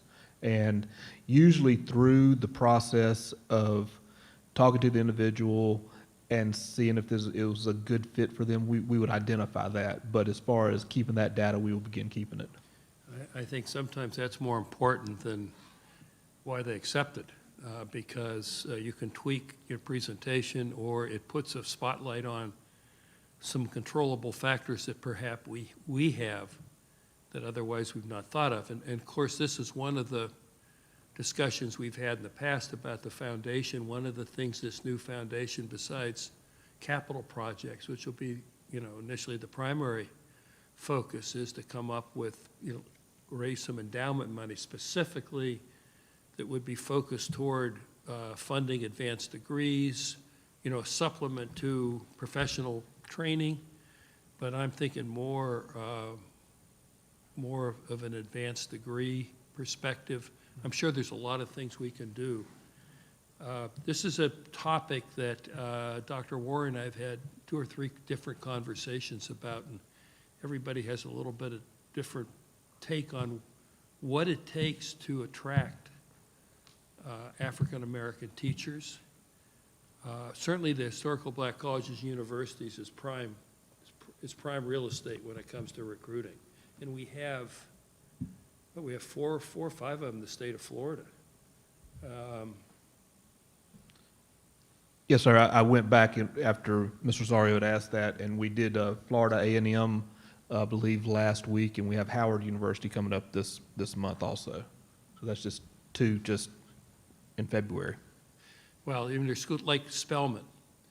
Spelman in Atlanta, I happen to know the president pretty well. She was the provost at Mount Holyoke when I was up in Massachusetts. They have some fantastic women there, primarily, a women's college, although there are a few males running around. It's the males that are there like the odds. Broaden your scope. Morehouse, and we can go on and on. There's many of these schools, but Spelman, I think, would be an interesting place. And once we can, it's in Atlanta. Once you can travel a bit, I don't know what kind of recruitment capability they have, but I'm sure you can plug into that school. Yes, sir. I could, Dr. Schiff, yeah, finish with a couple more questions that I had from before. all right. You've mentioned a couple of times comparison to other districts, both, not in this conversation, but you mentioned comparison on some of our equity data to other districts. Do you have that in a way that you could provide to the board? Yeah, I mean, we have it. I think those are conversations in terms of looking at the gap in Indian River in comparison to other, that's just state data that's available. But yeah. Yeah, if that's, if you can either send us Yeah, links yeah. or send whatever you've compiled. Mm-hmm. Similarly, with return to school data from nearby or comparable districts, what are our rates compared to either comparably sized or We have that as comparably- well. We have that as well. Yeah, I would love to see that. Lastly, on one slide, you mentioned both the foundation and CARES, and you said we got an extra $1 million. Were you referring to CARES money? The county, from the county. From the county Yeah. for CARES money, not Mhm. money that was, okay, I was confused Right. and heard that might be money for the foundation, which No, we don't no. even have so I was Do confused. you know somebody? Yeah, I wish. No, I think that's Mr. Barefoot's department. Okay. Yeah, that's it for now, thank you. Thank you. Okay, anything else? Oh, I'm sorry, it's not it for now. It's quick, though, sorry, almost it for now. In light of what Mr. Barefoot was saying about keeping data on people we interview who don't choose Indian River County, but also about our college rates and our college acceptance rates. I've asked for this a couple of times, but can we get lists from the high schools that show us where our students are going after? So there's a clearinghouse that it's lagged by a year, but that's public information that we could say, so the students who graduated in 2019, how successful are they at the end of their first year? So that's information we should have readily available. I don't mean how successful are they. I mean, how many are going to college? How many are choosing work options? And among those going to college, where are they going? That's what I want to find out. The college at the high school level. So when they graduate high school, what are their We can provide that information, plans? but in doing this work, it's not as reliable because it's being self-reported versus the clearinghouse, which is, hey, this student came to this university from this particular county through the transcripts, and this was his particular outcome. And then the adverse would be that they didn't go to, so it's the most reliable data would be the clearinghouse data in comparison to a exit interview from a Sure, student. however we get Yeah. it. I just want to know where they're going. Like you Right. said, had you known there was an option other than Florida State, you might have gone out of state or it was gone to no an choice Ivy for me. League. It was Florida State. You never would have chosen Yeah. otherwise, but you might have had the option. But I just want to know sort of what options are out there, where our students are going. I know it anecdotally, but not empirically. Right. Thank you. Before Dr. Jones, just to follow up, specifically, I not only want to know where they're going, I want to know where they were accepted and Yeah, didn't go. that's true, too. I mean, most schools track this, and that's what, that should be. I have a Yeah, no. daughter that's a guidance counselor at a high school outside of Boston, and they track it. If somebody applies to 5 colleges and accepted to 3, it's all available, because what that shows is the people that are out telling the story for Vero Beach High School to the college admissions folks. And the way college admissions folks, certainly the Ivies, the NESCACs, some of the, I don't want to use the word elite, but, the Kenyans, I can go around the country. These admissions people, as I'm sure you know, are assigned regions and specific high schools.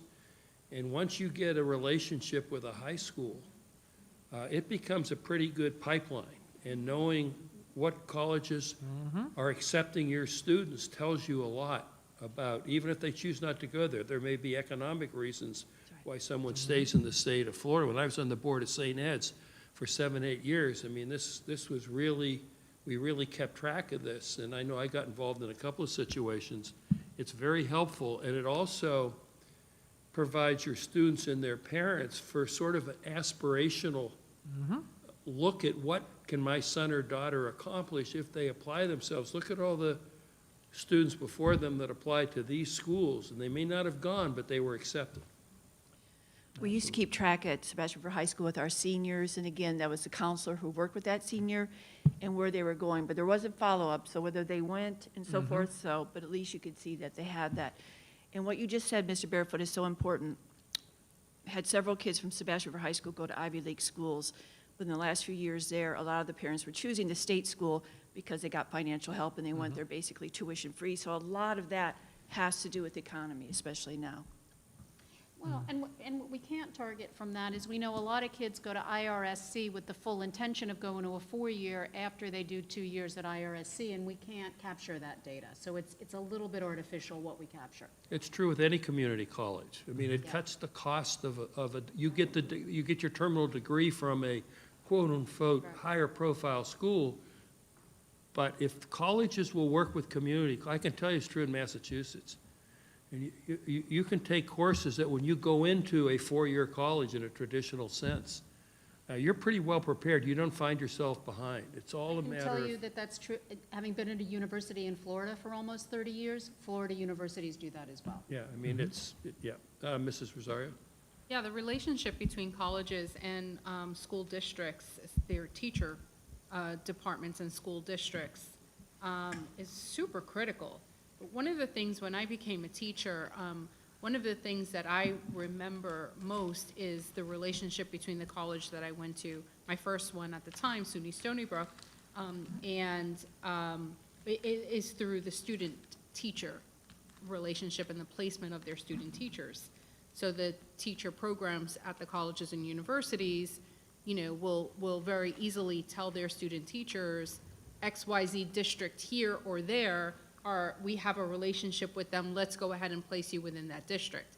And then obviously there are perks for the student teachers. I don't know where we are in terms of recruiting even the student teachers as they're studying, because everyone has to do their practicum.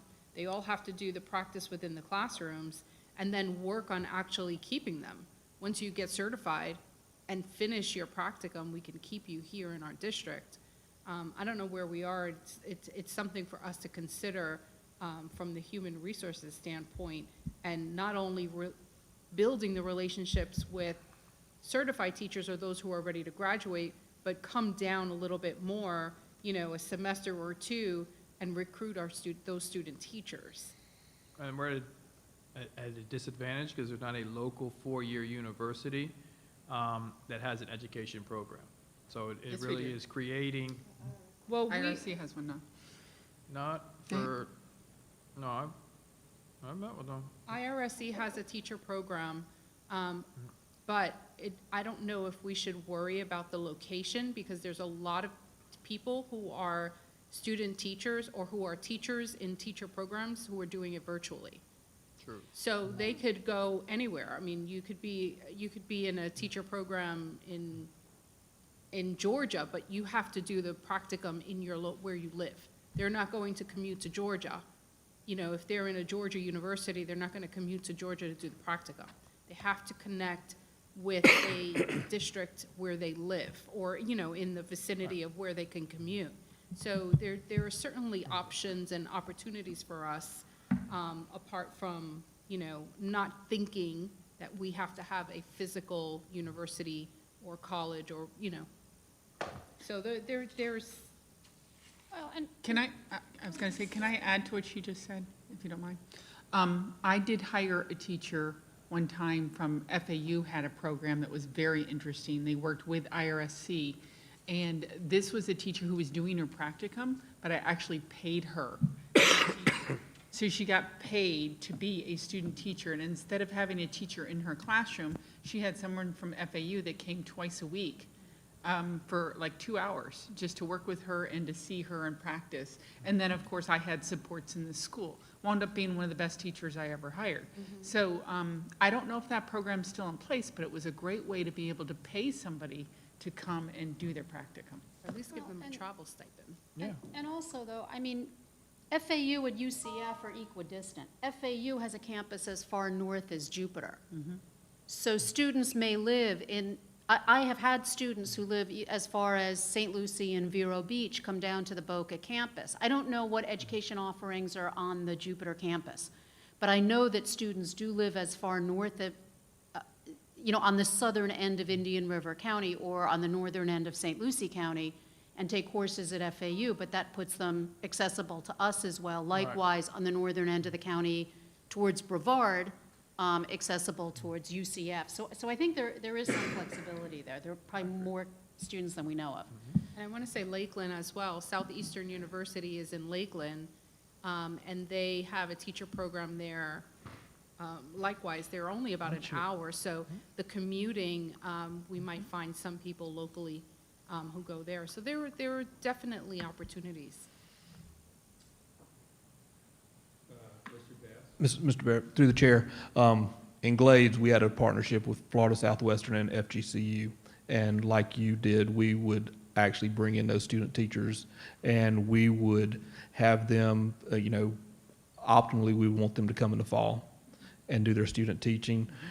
There was individuals out in our community who was affiliated with the university. They were their supervisors. We would pay them, but then also we provided incentives if they remained there the rest of the year.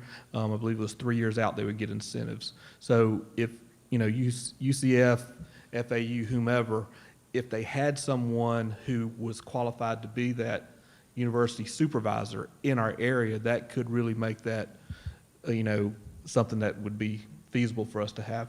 FAU had one in Vero Beach. She's a former assistant principal here. I'm not sure if she's still doing it. Van Hooser.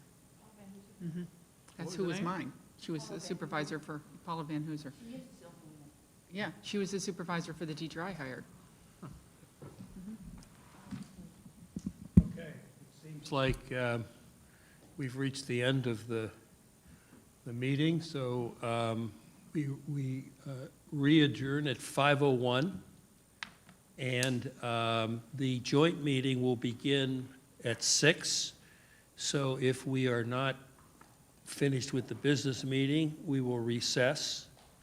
We will then do the joint meeting, and they will all be via Zoom. Dr. Moore has asked that they all receive copies of what you quoted, Mrs. Rosario, in terms of the role and responsibilities, let's say, of the Equity Committee. This meeting, while there is an agenda, and the first part of it is pretty clear, in conversations with Dr. Warrior, we will be very flexible and sort of let the converse, as long as it's constructive and positive, go in a direction. We'll just, it should be interesting. Hopefully, we come out of this with a positive vibes, and we also want to reach consensus that the Equity Committee meeting will be a week from today, the 16th. I believe, Ms. Espin, 6 o'clock, is that? 5:30. So that's one of the goals, is make sure that everyone's on board with that. We have invited all of the 2 representatives from the, district and the NAACP, as well as the 3 candidates that we have to view it on YouTube or come here. And so that'll be an interesting session later today. So at 3:30, meeting is adjourned.